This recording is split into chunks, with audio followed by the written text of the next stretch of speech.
ಬಸವ ಟಿವಿಯ ಸಮಸ್ತ ವೀಕ್ಷಕರಿಗೆ ಅನುಭವಗೋಷ್ಠಿ ಕಾರ್ಯಕ್ರಮಕ್ಕೆ ಸ್ವಾಗತ ಸುಸ್ವಾಗತ. ವೀಕ್ಷಕರೇ, ಅನುಭವಗೋಷ್ಠಿ ಕಾರ್ಯಕ್ರಮದಲ್ಲಿ ನಾವು ಕಳೆದ ಸಂಚಿಕೆಯಿಂದಲೂ ಕೂಡ ಹಲವಾರು ವಿಷಯಗಳೊಂದಿಗೆ ಚರ್ಚೆ ಮಾಡ್ತಾನೆ ಬಂದಿದ್ದೀವಿ.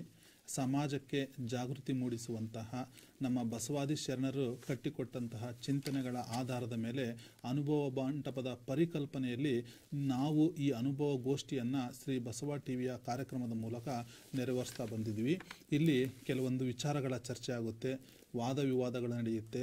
ಬಸವಾದಿ ಶರಣರ ತತ್ವಗಳನ್ನು, ಚಿಂತನೆಗಳನ್ನು ತಮ್ಮ ವಾದದಲ್ಲಿ ಕಟ್ಟಿ ಕೊಡುವುದರ ಮೂಲಕ ಸಮಾಜದಲ್ಲಿ ಜಾಗೃತಿಯನ್ನು ಮೂಡಿಸ್ತಕ್ಕಂಥ ಈ ಕೆಲಸ, ಈ ಚರ್ಚೆ ಮೂಲಕ ಹಲವಾರು ತಿಂಗಳುಗಳಿಂದ ಹಲವಾರು ಸಂಚಿಕೆಯಲ್ಲಿ ಇದನ್ನು ಮುಂದುವರಿಸ್ಕೊಂಡು ಬಂದಿದ್ದೀವಿ. ಇವತ್ತಿನ ಸಂಚಿಕೆಯಲ್ಲಿ ಕೂಡ ಅಂತಹ ಒಂದು ಮಹತ್ವದ ವಿಷಯವನ್ನು ತೆಗೆದುಕೊಂಡಿದ್ದೀವಿ. ಇವತ್ತು ಕೃಷಿಗೆ ಸಂಬಂಧಪಟ್ಟಂತೆ ನೋಡಿ, ನಮ್ಮ ಒಂದು ಕೃಷಿ, ನಮ್ಮ ಭಾರತದ ಮೂಲ ಬೆನ್ನೆಲುಬು ಕೃಷಿ ಅಂತ ಕರಿತೀವಲ್ಲ, ಆ ಕೃಷಿಗೆ ಸಂಬಂಧಪಟ್ಟಂಥ ಒಂದು ವಿಷಯವನ್ನು ಇವತ್ತು ಚರ್ಚೆಗೆ ಆಯ್ದುಕೊಂಡಿದ್ದೀವಿ. ರಾಸಾಯನಿಕ ಗೊಬ್ಬರಗಳು ಭೂಮಿಯ ಫಲವತ್ತತೆಯನ್ನು ಹೆಚ್ಚಿಸುತ್ತಿದೆಯೋ ಅಥವಾ ನಾಶ ಮಾಡಿದೆಯೋ? ನೋಡಿ, ಇವತ್ತು ಆಧುನಿಕ ಜಗತ್ತಿನಲ್ಲಿ ಭೂಮಿಯ ಫಲವತ್ತತೆಗೋಸ್ಕರ ನಾವು ರಾಸಾಯನಿಕ ಗೊಬ್ಬರವನ್ನು ಹಾಕ್ತಿದ್ವಿ. ಅತಿಯಾದರೆ ಇದು ಕೂಡ ಅಮೃತನೂ ಕೂಡ ವಿಷ ಅಂತಕ್ಕಂಥ ಪರಿಕಲ್ಪನೆ ಕೂಡ ನಮ್ಮ ಸಮಾಜದಲ್ಲಿದೆ.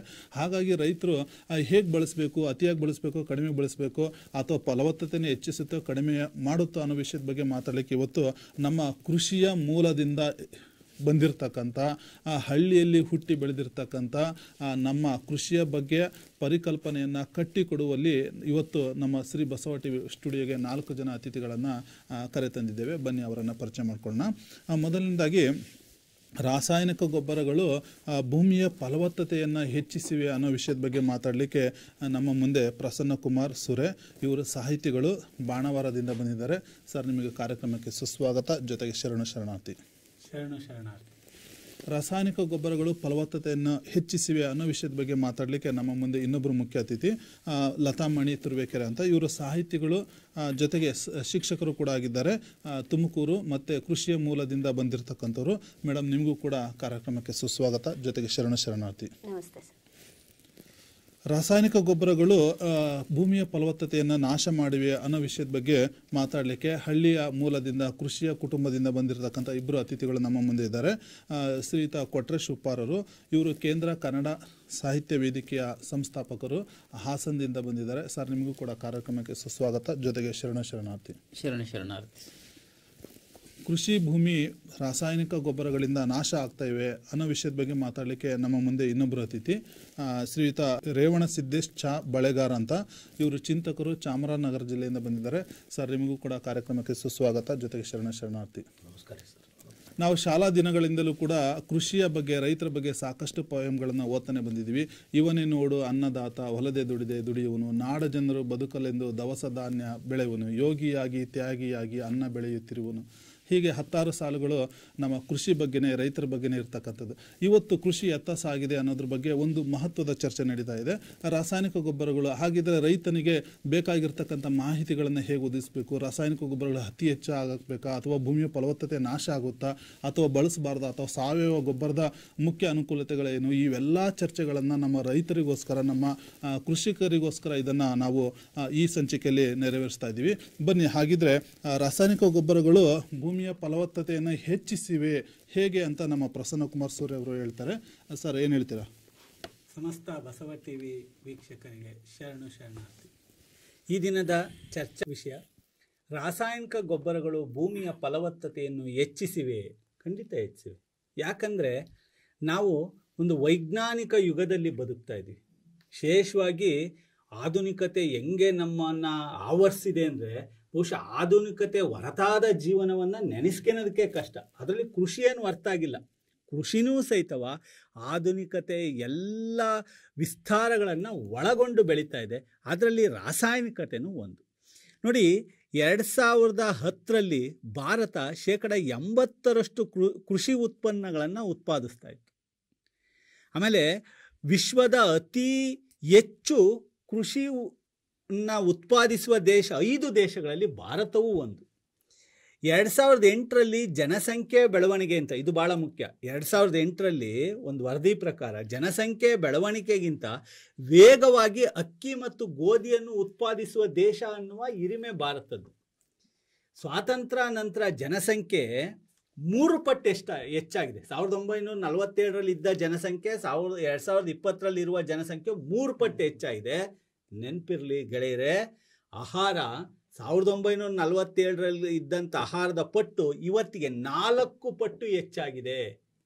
ಬೆಳೆಯುತ್ತಿರುವ ಜನಸಂಖ್ಯೆಗೆ ಅನುಗುಣವಾಗಿ ನಾವು ಆಹಾರದ ಉತ್ಪನ್ನವನ್ನು ಒದಗಿಸಬೇಕಾದಂಥ ಜವಾಬ್ದಾರಿ ಎಲ್ಲರ ಮೇಲಿದೆ. ಅದಕ್ಕೆ ಹೊಸ ಆಯಾಮಗಳತ್ತ ನೋಡ್ತಾ ಇದೆ ದೇಶ, ಕೃಷಿಕ ಎಲ್ಲರೂ ಸಹಿತ. ನೋಡಿ, 2013ರಲ್ಲಿ ರಾಷ್ಟ್ರೀಯ GDP 13.7ರಷ್ಟು ಇತ್ತು, 13.7% GDP. ಅದರಲ್ಲಿ ಕೃಷಿಯ ಪಾಲು 50% GDPಗೆ ಕೃಷಿಯಿಂದ ಉತ್ತೇಜನವನ್ನು ಕೊಟ್ಟಿದೆ. ಕೃಷಿ ಭಾರತ ಜಗತ್ತಿನ ಅತಿ ಹೆಚ್ಚು ಜನಸಂಖ್ಯೆ ಹೊಂದಿರುವ 2ನೇ ದೇಶ. ಈ ದೇಶ ಕೃಷಿಯ ವಿಶಾಲವಾದ ಜನಸಂಖ್ಯೆಯನ್ನು ಆರ್ಥಿಕ ವಲಯವನ್ನಾಗಿ ಮಾಡಿದೆ.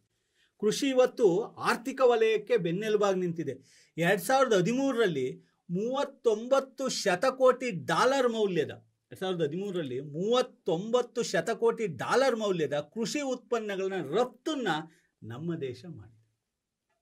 ಯಾಕೆ ಅಂದರೆ ಇದೇ ದೇಶ, ಯಾಕೆ ಅಂತ ಇದನ್ನು ಉತ್ತರ ಹುಡುಕ್ಯಂತ ಹೋದರೆ, ಇದೇ ದೇಶ 1960ರ ದಶಕದಲ್ಲಿ ಮೊದಲು ಭಾರತ ದೇಶ ಅಗತ್ಯವಾದ ಆಹಾರವನ್ನು ಒದಗಿಸೋಕ್ಕೆ 1960ರಲ್ಲಿ ಇದ್ದ ಜನಸಂಖ್ಯೆಗೆ ಅಗತ್ಯವಾದ ಆಹಾರವನ್ನು ಒದಗಿಸೋಕ್ಕೆ ಆಮದಿನ ಮೊರೆ ಹೋಗಿತ್ತು. ಕೇವಲ 60 ವರ್ಷದ ಹಿಂದೆ ನಮ್ಮ ದೇಶದ ಜನಸಂಖ್ಯೆಗೆ ಆಹಾರವನ್ನು ಒದಗಿಸೋಕ್ಕೆ ಆಮದಿನ ಮೊರೆ ಹೋಗಿತ್ತು. 2013ರಲ್ಲಿ $39 ಶತಕೋಟಿ ಮೌಲ್ಯವನ್ನು ರಫ್ತು ಮಾಡಿ. ಆಮೇಲೆ 1965-66ರಲ್ಲಿ ಕೃಷಿ ನೀತಿ, ಹೊಸ ಕೃಷಿ ನೀತಿ ಅನ್ವಯ ಇದೆಲ್ಲ ಆವಿಷ್ಕಾರಗಳು ಆರಂಭ ಆಗ್ತವೆ. ರಾಸಾಯನಿಕ ಗೊಬ್ಬರಗಳನ್ನು ನಾವು ಬಳಕೆ ಮಾಡೋದ್ರಿಂದ ಭೂಮಿ, ನೋಡಿ ರಾಸಾಯನಿಕ ಗೊಬ್ಬರ ಅಂದ್ರೇನು? ಮಣ್ಣಿಗೆ ಬೇಕಾದ ಫಲವತ್ತತೆಯನ್ನು ಕೊಡೋದಷ್ಟೇ. ಅದನ್ನು ಎಷ್ಟು ಬಳಸ್ತೀವಿ, ಎಷ್ಟು ಬಳಸಬೇಕು, ಯಾವುದಕ್ಕೆ ಎಷ್ಟು ಬಳಸಬೇಕು, ಅದು ವಿವೇಚನೆಗೆ ಬಿಟ್ಟಿದ್ದು.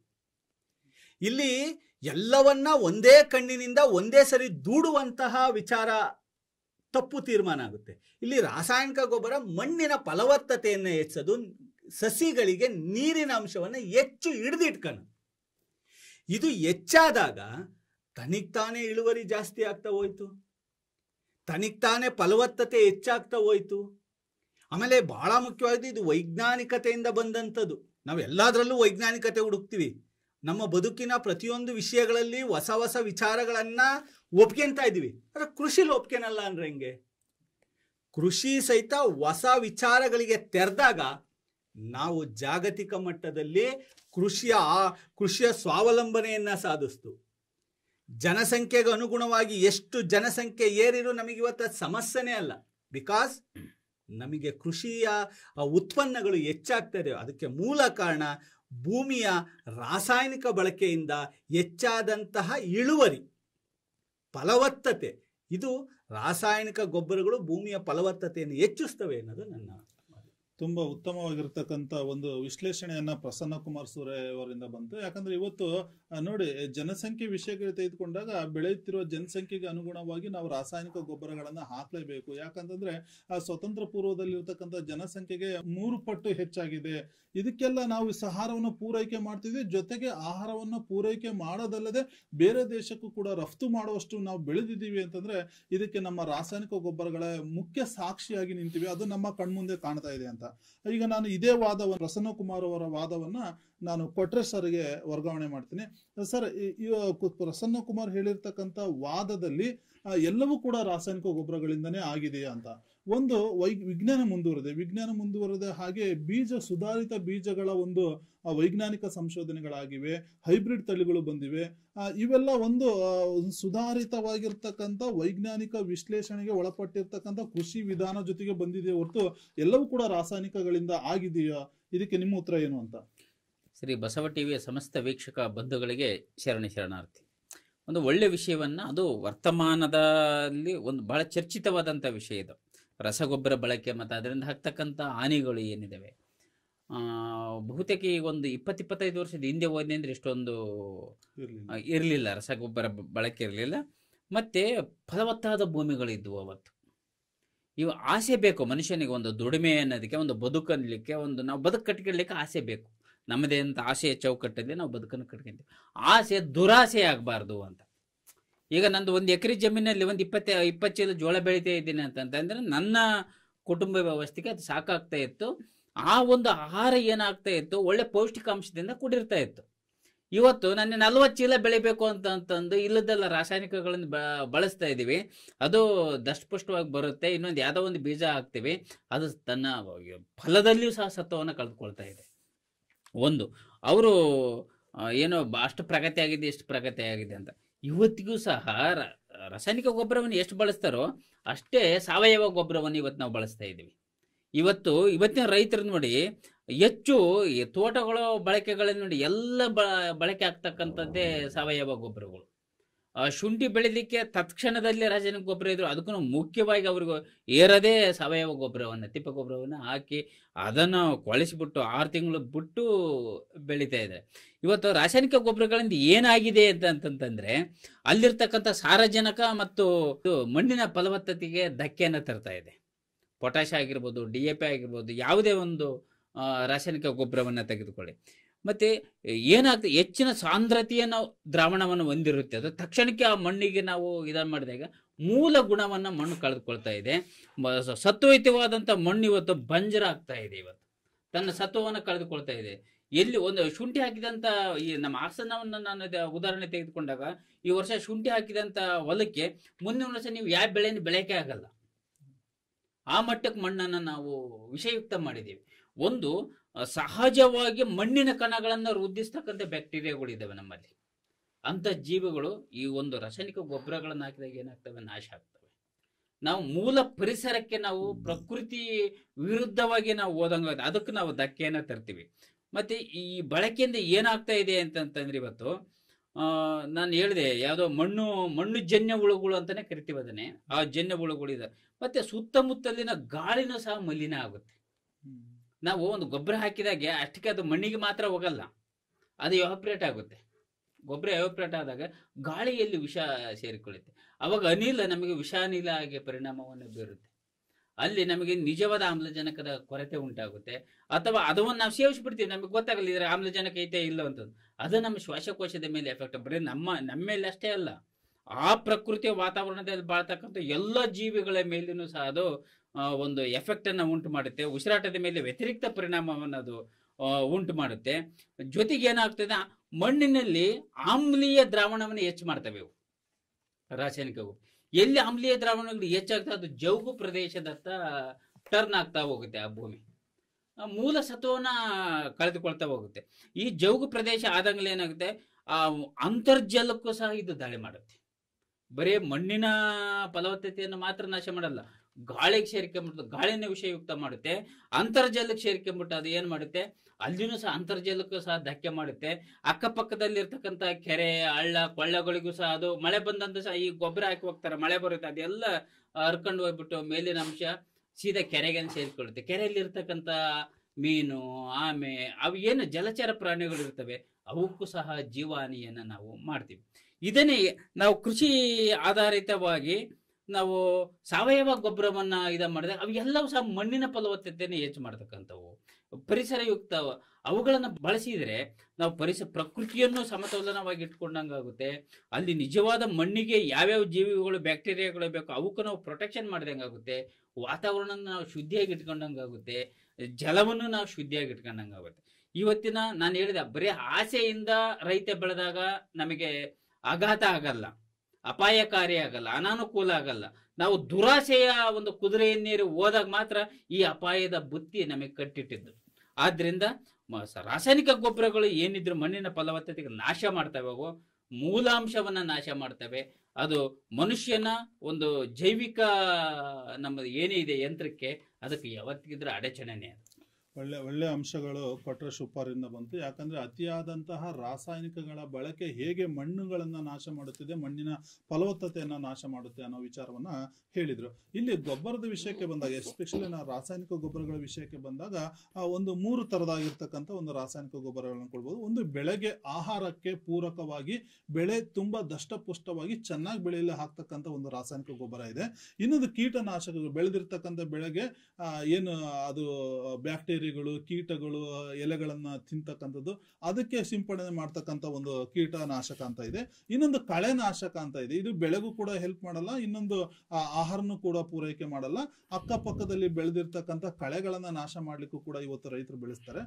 ಈ ಎಲ್ಲಾ ರಾಸಾಯನಿಕ, ಎಲ್ಲಾ ದೃಷ್ಟಿಯಿಂದಲೂ ಕೂಡ ನಾವು ರಾಸಾಯನಿಕಗಳನ್ನ ಬಳಸ್ತಾ ಇದೀವಿ, ಗೊಬ್ಬರಗಳನ್ನ ಬಳಸ್ತಾ ಇದೀವಿ. ಇದರಲ್ಲಿ ಯಾವ ಗೊಬ್ಬರ ಒಳ್ಳೆಯದು, ಯಾವ ಗೊಬ್ಬರ ಪರಿಸರಕ್ಕೆ ಹಾನಿ ಮಾಡುತ್ತೆ ಅನ್ನೋದನ್ನ ಕೊಟ್ರೇಶ್ ಅವರು ತುಂಬಾ ಚೆನ್ನಾಗಿ ಹೇಳ್ಕೊಟ್ರು. ಯಾಕಂದ್ರೆ ಇಲ್ಲಿ ನಾನು ಕೊಟ್ರೇಶ್ ಅವರ ವಾದವನ್ನ ಈಗ ಲತಾಮಣಿಯವರ ಹತ್ರ ಹೋಗ್ತಾ ಇದ್ದೀನಿ.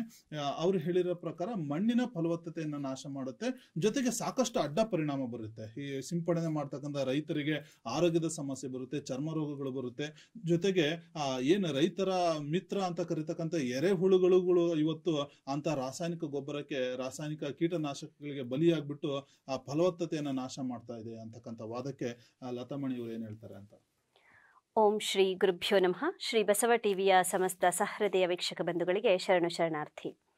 ಇವತ್ತಿನ ನಮ್ಮ ಚರ್ಚಾ ವಿಷಯ ರಾಸಾಯನಿಕ ಗೊಬ್ಬರಗಳಿಂದ ಮಣ್ಣಿನ ಫಲವತ್ತತೆ ನಾಶ ಆಗ್ತಾ ಇದೆಯಾ ಅಥವಾ ಆಗ್ತಾ ಇಲ್ವಾ ಅಂತ. ಈ ರಾಸಾಯನಿಕ ಗೊಬ್ಬರಗಳನ್ನು ಯಾಕೆ ಬಳಕೆ ಮಾಡ್ತಾ ಇದ್ದೀವಿ ಅನ್ನೋದನ್ನ ನಾವಿಲ್ಲಿ ಗಮನಿಸಬೇಕಾಗುತ್ತೆ. ಯಾಕೆಂದರೆ ಈ ರಾಸಾಯನಿಕ ಗೊಬ್ಬರಗಳನ್ನು ಬಳಕೆ ಮಾಡೋದ್ರಿಂದ ಇಳುವರಿ ಹೆಚ್ಚಾಗಿ ಸಿಗ್ತಾ ಇದೆ, ಫಸಲು ಹೆಚ್ಚಾಗಿ ಸಿಗ್ತಾ ಇದೆ. ಈ ಇಳುವರಿ ಫಸಲು ಹೆಚ್ಚಾಗಿ ಸಿಗ್ತಾ ಇದೆ ಅಂತ ಅಂದರೆ ಅಲ್ಲಿ ಕೇವಲ ರಾಸಾಯನಿಕ ಗೊಬ್ಬರ ಮಾತ್ರ ತನ್ನ ಪಾತ್ರವನ್ನು ವಹಿಸೋದಿಲ್ಲ, ಮಣ್ಣಿನ ಫಲವತ್ತತೆ ಕೂಡ ಅಲ್ಲಿ ಪಾತ್ರವನ್ನು ವಹಿಸುತ್ತೆ. ಆ ರಾಸಾಯನಿಕ ಗೊಬ್ಬರವನ್ನು ಸಿಂಪಡಣೆ ಮಾಡೋದ್ರಿಂದ ಆ ಮಣ್ಣಿನ ಫಲವತ್ತತೆ ಹೆಚ್ಚಾದ ಕಾರಣ ಮಾತ್ರ ಅಲ್ಲಿ ನಾವು ಹೆಚ್ಚು ಇಳುವರಿಯನ್ನು, ಫಸಲನ್ನು ನಿರೀಕ್ಷೆ ಮಾಡಲಿಕ್ಕೆ ಸಾಧ್ಯ ಇದೆ. ಅದು ಬಿಟ್ಟು ಅಲ್ಲಿ ಮಣ್ಣಿನ ಫಲವತ್ತತೆ ಸಂಪೂರ್ಣ ನಾಶ ಆಯಿತು ಅಂದಾಗ ನಾವು ಅಷ್ಟರ ಮಟ್ಟಿಗೆ ಇಳುವರಿಯನ್ನು, ಫಸಲನ್ನು ಹೇಗೆ ನಿರೀಕ್ಷೆ ಮಾಡಲಿಕ್ಕೆ ಸಾಧ್ಯ ಇದೆ? ಸೊ ಹಾಗಾಗಿ ಇದು ಗಮನಿಸಬೇಕಾದಂಥ ಅಂಶ. ರಾಸಾಯನಿಕ ಗೊಬ್ಬರಗಳನ್ನು ಬಳಕೆ ಮಾಡೋದ್ರಿಂದ ಅಲ್ಲಿ ಮಣ್ಣಿನ ಫಲವತ್ತತೆ ಏನು ನಾಶ ಆಗೋದಿಲ್ಲ, ಇನ್ನು ಹೆಚ್ಚು ಇಳುವರಿಯನ್ನು, ಫಸಲನ್ನು ಪಡೆಯೋದಕ್ಕೆ ಅಲ್ಲಿ ಸಹಾಯಕ ಆಗುತ್ತೆ.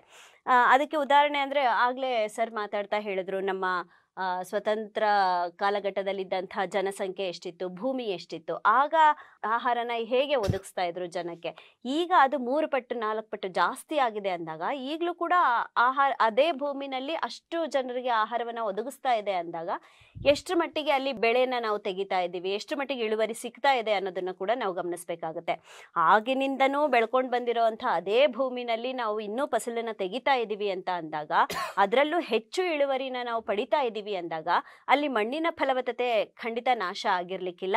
ಅಲ್ಲಿ ಮಣ್ಣಿನ ಫಲವತ್ತತೆ ನಾಶ ಆಗದೇನೆ ಅಲ್ಲಿ ಫಲವನ್ನ ಹೆಚ್ಚಾಗಿ ನಾವು ಪಡಿತಾ ಇದ್ದೀವಿ, ಇಳುವರಿಯನ್ನ ಹೆಚ್ಚಾಗಿ ನಾವು ಪಡಿತಾ ಇದ್ದೀವಿ ಅಂತ ಹೇಳಲಿಕ್ಕೆ ಇಷ್ಟಪಡ್ತೀನಿ. ಹಾಗೆ ಇದಕ್ಕೆ ಒಂದು ಉದಾಹರಣೆ ಅಂತ ಅಂದರೆ ನಮ್ಮ ಶ್ರೀ ಬಸವ ಟಿವಿನಲ್ಲೇ ಪ್ರಸಾರ ಆಗೋಂಥ ರೈತ ಮಿತ್ರ ಕಾರ್ಯಕ್ರಮ, ವೀಕ್ಷಕರೆಲ್ಲ ನೋಡಿರ್ತಾರೆ ರೈತ ಮಿತ್ರ ಕಾರ್ಯಕ್ರಮವನ್ನು. ಆ ರೈತ ಮಿತ್ರ ಕಾರ್ಯಕ್ರಮದಲ್ಲಿ ಹಲವಾರು ರೈತರು, ನಾವು ಎಷ್ಟೆಲ್ಲ ರೈತರುಗಳನ್ನು ಪರಿಚಯ ಮಾಡಿಕೊಡ್ತಾ ಇದ್ದೀವಿ, ಆ ಎಲ್ಲರೂ ಕೂಡ ರಾಸಾಯನಿಕ ಗೊಬ್ಬರವನ್ನು ಬಳಕೆ ಬೆಳೆನ ಬೆಳೀತಾ ಇದ್ದಾರೆ. ಅದರಲ್ಲೂ ಕೂಡ ಒಬ್ಬ ರೈತರನ್ನು ನಾನು ಇಲ್ಲಿ ನೆನ್ಪು ಮಾಡ್ಕೊಳ್ಳೋಕ್ಕೆ ಇಷ್ಟಪಡ್ತೀನಿ. ನಾಗೇಂದ್ರಪ್ಪ ಅಂತ ಹಿರಿಯ ರೈತರು. ಅವರು ಬಂಜರಾದಂಥ ಭೂಮಿ, ಗಿಡಗಂಟೆಗಳು, ಕಲ್ಲು ಬಂಡೆಗಳಿದ್ದಂಥ ಒಂದು ಭೂಮಿಯನ್ನು ಸಮತಟ್ಟಾಗಿ ಮಾಡಿಕೊಂಡು ರಾಸಾಯನಿಕ ಗೊಬ್ಬರಗಳನ್ನು ಬಳಕೆ ಮಾಡಿಕೊಂಡು ಅಲ್ಲಿ ಆ ರಾಸಾಯನಿಕ ಗೊಬ್ಬರಗಳನ್ನು ಬಳಕೆ ಮಾಡೋದ್ರ ಮುಖೇನ ಆ ಬಂಜರು ಭೂಮಿಯನ್ನು ಫಲವತ್ತಾದಂಥ ಒಂದು ಭೂಮಿಯನ್ನಾಗಿ ಮಾಡಿಕೊಂಡು ಬೆಳೆನ ಬೆಳೆದಿದ್ದಾರೆ. ಇಂತಹ ಒಂದು ನಿದರ್ಶನಗಳು ಸಾಕಷ್ಟಿದೆ. ಆಗಲೇ ಗುರುಗಳು ಹೇಳ್ತಾ ಇದ್ರು ನಮ್ಮ ಹಾಸನ ಜಿಲ್ಲೆನಲ್ಲಿ ಯಾವ ರೀತಿ ಬೆಳೆ ಬೆಳೀತಿದ್ದಾರೆ ಅಂತ. ಅದೇ ಒಂದು ಹಾಸನ ಜಿಲ್ಲೆಯಲ್ಲಿ ಹಿಂದೆ ಒಂದು 10-15 ಚೀಲ ಬೆಳೆ ಬೆಳೀತಿದ್ದಂಥ ಅದೇ ಮಣ್ಣು ಏನಿತ್ತು, ಆ ಮಣ್ಣಿನ ಫಲವತ್ತತೆಯನ್ನು ಹೆಚ್ಚಿಸ್ಕೊಂಡು ರಾಸಾಯನಿಕ ಗೊಬ್ಬರಗಳನ್ನು ಬಳಕೆ ಮಾಡೋದ್ರ ಮುಖೇನ 60-70 ಚೀಲ ಬೆಳೆಯನ್ನು ಬೆಳೀತಾ ಇರುವಂಥ ನಿದರ್ಶನಗಳು ಕೂಡ ನಮ್ಮ ರೈತ ಮಿತ್ರ ಕಾರ್ಯಕ್ರಮದಲ್ಲಿ ನಾವು ನೋಡ್ತಾ ಇದ್ದೀವಿ. ಹೀಗಿರುವಾಗ ರಾಸಾಯನಿಕ ಗೊಬ್ಬರಗಳು ಮಣ್ಣಿನ ಫಲವತ್ತತೆಯನ್ನು ನಾಶ ಮಾಡುತ್ತೆ ಅಂತ ಹೇಳೋದ್ರಲ್ಲಿ ಅಷ್ಟೊಂದು ಸಮಂಜಸವಾದಂಥ ನಿರ್ಧಾರ ನಮಗೆ ಸಿಗ್ಲಿಕ್ಕಿಲ್ಲ ಅಂತ ನಾನು ಹೇಳ್ತೀನಿ. ಯಾಕೆಂದರೆ ಈ ರಾಸಾಯನಿಕ ಗೊಬ್ಬರಗಳು ಮಣ್ಣಿನಲ್ಲಿ ಇರೋವಂಥ ತೇವಾಂಶ ಆವಿ ಆಗೋದನ್ನ ತಡೆಗಟ್ಟುತ್ತೆ. ಹಾಗೆ ಗಿಡಗಳಿಗೆ, ನಾವೇನು ಬೆಳೆ ಬೆಳೆದಿರ್ತೀವಿ ಆ ಗಿಡಗಳಿಗೆ ಬೇಕಾದಂತಹ ಪೋಷಕಾಂಶಗಳನ್ನು ನಿಯಮಿತ ಪ್ರಮಾಣದಲ್ಲಿ ಕೊಡಲಿಕ್ಕೆ ಅದು ಸಹಾಯಕ ಆಗುತ್ತೆ. ಮತ್ತೆ ಜೈವಿಕ ಗುಣಗಳನ್ನ ಹೆಚ್ಚಿಸ್ತಾ ಹೋಗುತ್ತೆ. ಈ ಎಲ್ಲಾ ಚಟುವಟಿಕೆಗಳು, ಕ್ರಿಯೆಗಳು ರಾಸಾಯನಿಕ ಗೊಬ್ಬರಗಳನ್ನ ಬಳಕೆ ಮಾಡೋದ್ರ ಮುಖೇನ ಆಗ್ತಾ ಇದೆ ಅಂದಾಗ ಅಲ್ಲಿ ಮಣ್ಣಿನ ಫಲವತ್ತತೆ ಕುಸಿತಾ ಇದೆ ಅಂತ ನಾವು ಹೇಳಲಿಕ್ಕೆ ಸಾಧ್ಯ ಆಗೋದಿಲ್ಲ. ಅಲ್ಲಿ ಮಣ್ಣಿನ ಫಲವತ್ತತೆ ಇರೋದ್ರ ಜೊತೆಗೆ, ಉಳಿಸ್ಕೊಳ್ಳೋದ್ರ ಜೊತೆಗೆ ಇಳುವರಿಯನ್ನು ಕೂಡ ಅಲ್ಲಿ ಹೆಚ್ಚಾಗಿ ಮಾಡ್ತಾ ಇರೋದು ರಾಸಾಯನಿಕ ಗೊಬ್ಬರಗಳ ಮಹತ್ವದ ಪಾತ್ರ ಅಂತ ಹೇಳಲಿಕ್ಕೆ ನಾನು ಇಷ್ಟಪಡ್ತೀನಿ ಸರ್. ಇಲ್ಲಿ ತುಂಬಾ ಲತಾ ಮಣಿಯವರು ಒಂದು ಒಳ್ಳೆ ಉತ್ತಮವಾಗಿರ್ತಕ್ಕಂಥ ಒಂದು ಎಕ್ಸಾಂಪಲ್ ಅನ್ನು ಕೊಟ್ರು. ಯಾಕಂತಂದ್ರೆ ಇಲ್ಲಿ ಭೂಮಿಯ ಫಲವತ್ತತೆಗೋಸ್ಕರ ನಾವು ರಾಸಾಯನಿಕ ಗೊಬ್ಬರ ಹಾಕೋದು ಅಂದಮೇಲೆ ಇಲ್ಲಿ ಫಲವತ್ತತೆಯನ್ನ ಹೇಗೆ ನಾಶ ಮಾಡುತ್ತೆ ಅಂತ. ಯಾಕಂದ್ರೆ ಇವತ್ತು ನಾವು ನಿರಂತರವಾಗಿ ಬೆಳೆಗಳನ್ನ ಬೆಳೀತಾ ಹೋಗ್ತಾ ಇದೀವಿ. ಇವತ್ತು ದಶಕಗಳಿಂದಲೂ ಕೂಡ ಇವತ್ತು ಹಿಂದೆ ನಮ್ಮ ಅಜ್ಜ ತಾತಂದರ ಕಾಲದಲ್ಲಿ ಒಂದು ಬೆಳೆಯನ್ನ ಬೆಳಿಲಿಕ್ಕೆ ಸುಸ್ತಾಗ್ತಾ ಇದ್ರು ಆ ಒಂದು ಭೂಮಿಯಲ್ಲಿ. ಈಗ ನೀರಾವರಿ ಸೌಲಭ್ಯ ಇದೆ, ಜೊತೆಗೆ ಆಧುನಿಕವಾಗಿರ್ತಕ್ಕಂಥ ಸಲಕರಣೆಗಳನ್ನ ಮತ್ತೆ ಗೊಬ್ಬರಗಳನ್ನು ಉಪಯೋಗಿಸಿಕೊಂಡು ಭೂಮಿಯ ಫಲವತ್ತತೆ ನಾಶ ಮಾಡದೆ ನಿರಂತರವಾಗಿ ಇಟ್ಕೊಂಡು, ಆ ಫಲವತ್ತತೆಯನ್ನು ನಿರಂತರವಾಗಿ ಇಟ್ಕೊಂಡು ತಾನು ಆದಾಯ ಕಾಳ್ತಾ ಇದ್ದಾನೆ, ಜೊತೆಗೆ ಇಳುವರಿಯನ್ನು ಕಾಣ್ತಾ ಇದ್ದಾನೆ ಅಂತಕ್ಕಂಥದ್ದು ಅವರು ಮುಖ್ಯವಾಗಿರ್ತಕ್ಕಂಥ ಅಂಶ ಆಗೈತೆ. ಯಾವ ರೀತಿಯಾಗಿ ಒಂದು ಪಲಾವ್ ಮಾಡಬೇಕು ಅಂದ್ರೆ 4 ತರಕಾರಿ ಜಾಸ್ತಿ ಬಿದ್ರೇ ಒಳ್ಳೆ ಟೇಸ್ಟ್ ಅಲ್ವಾ, ಹಂಗೆ ಭೂಮಿಗೆ ಒಂದು ಒಳ್ಳೆ ಫಲವತ್ತತೆಗೆ ಒಂದು ರಾಸಾಯನಿಕ ಗೊಬ್ಬರ ಬಿದ್ರೇ ಅದಕ್ಕೆ ಚೆನ್ನಾಗಿ ಬರುತ್ತೆ ಅಂತಕ್ಕಂಥ ಅವರ ವಾದಕ್ಕೆ ನಮ್ಮ ರೇವಣ ಸಿದ್ದೇಶ್ವರ ಏನು ಹೇಳ್ತಾರೆ ಅಂತ. ಶ್ರೀ ಬಸವ ಟಿವಿಯ ವೀಕ್ಷಕರಿಗೆ ಶರಣು ಶರಣಾರ್ಥಿಗಳು. ಸರ್, ಇವತ್ತಿನ ವಿಷಯದಲ್ಲಿ ನಾವು ಭೂಮಿಯಲ್ಲಿರ್ತಕ್ಕಂಥ ಸತ್ವ, ಈ ರಾಸಾಯನಿಕ ಗೊಬ್ಬರಗಳಿಂದ ಏನು ದುಷ್ಪರಿಣಾಮ ಮಣ್ಣಿಗೆ ಆಗಿದೆ ಅಂತ. ದುಷ್ಪರಿಣಾಮ ಏನಾಗಿದೆ ಅಂದರೆ, ಈಗ ನಮ್ಮ ಸಹೋದರಿಯವರು ಹೇಳಿದರು, ರಾಸಾಯನಿಕ ಗೊಬ್ಬರಗಳಿಂದ ಇಳುವರಿ ಜಾಸ್ತಿ ಬರ್ತಾ ಇಲ್ಲ ಅಂತ ನಾವು ಹೇಳ್ತಾ ಇಲ್ಲ, ಇಳುವರಿ ಜಾಸ್ತಿ ಬರ್ತಾನೆ ಇದೆ. ಈ ಮಣ್ಣಿನಲ್ಲಿರ್ತಕ್ಕಂಥ ಫಲವತ್ತತೆ, ಈಗ ರಾಸಾಯನಿಕ ಗೊಬ್ಬರ ಆಗಲಿ, ಕ್ರಿಮಿಕೀಟ ನಾಶಕ ಅವೇನು ವೈಜ್ಞಾನಿಕವಾಗಿರ್ತಕ್ಕಂಥ ಉಪಕರಣಗಳನ್ನು ನಾವು ಬಳಸ್ತಾ ಇದ್ದೀವೋ ಬೆಳೆಗಳಿಗೆ, ಅದು ನೇರವಾಗಿ ಹೋಗಿ ಒಂದು ಸಸಿಗೆ ಬೇರಿನ ಮುಖಾಂತರನೇ ಕೆಲಸ ಮಾಡಲ್ಲ. ಅದು ಕೆಲಸ ಮಾಡಬೇಕಂದ್ರೆ ಮಣ್ಣಲ್ಲಿರ್ತಕ್ಕಂಥ ಏನು ಜೀವಿಗಳಿರ್ತಾವಲ್ಲ, ಅದು ಹೋಗಿ ಜೀವಿಗಳ ಮುಖಾಂತರ ನಾವು ಬೇರಿಗೆ ಹೋದಾಗ ಒಂದು ಬೆಳೆ ಬೆಳೆಯುತ್ತೆ.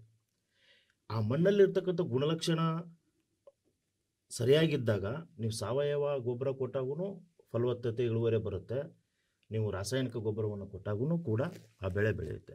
ಇವಾಗ ಇದರಿಂದ ಮಣ್ಣಿನ ಫಲವತ್ತತೆ ಹಾಳಾಗ್ತಾ ಇದೆ ಅಂತ. ಯಾಕಂದರೆ ಮೊದಲು ನಾವು ಎರೆಹುಳು ಗೊಬ್ಬರವನ್ನು ನಾವು ಬಳಸ್ತಾ ಇದ್ವಿ ಸಾವಯವ ಕೃಷಿಯಲ್ಲಿ.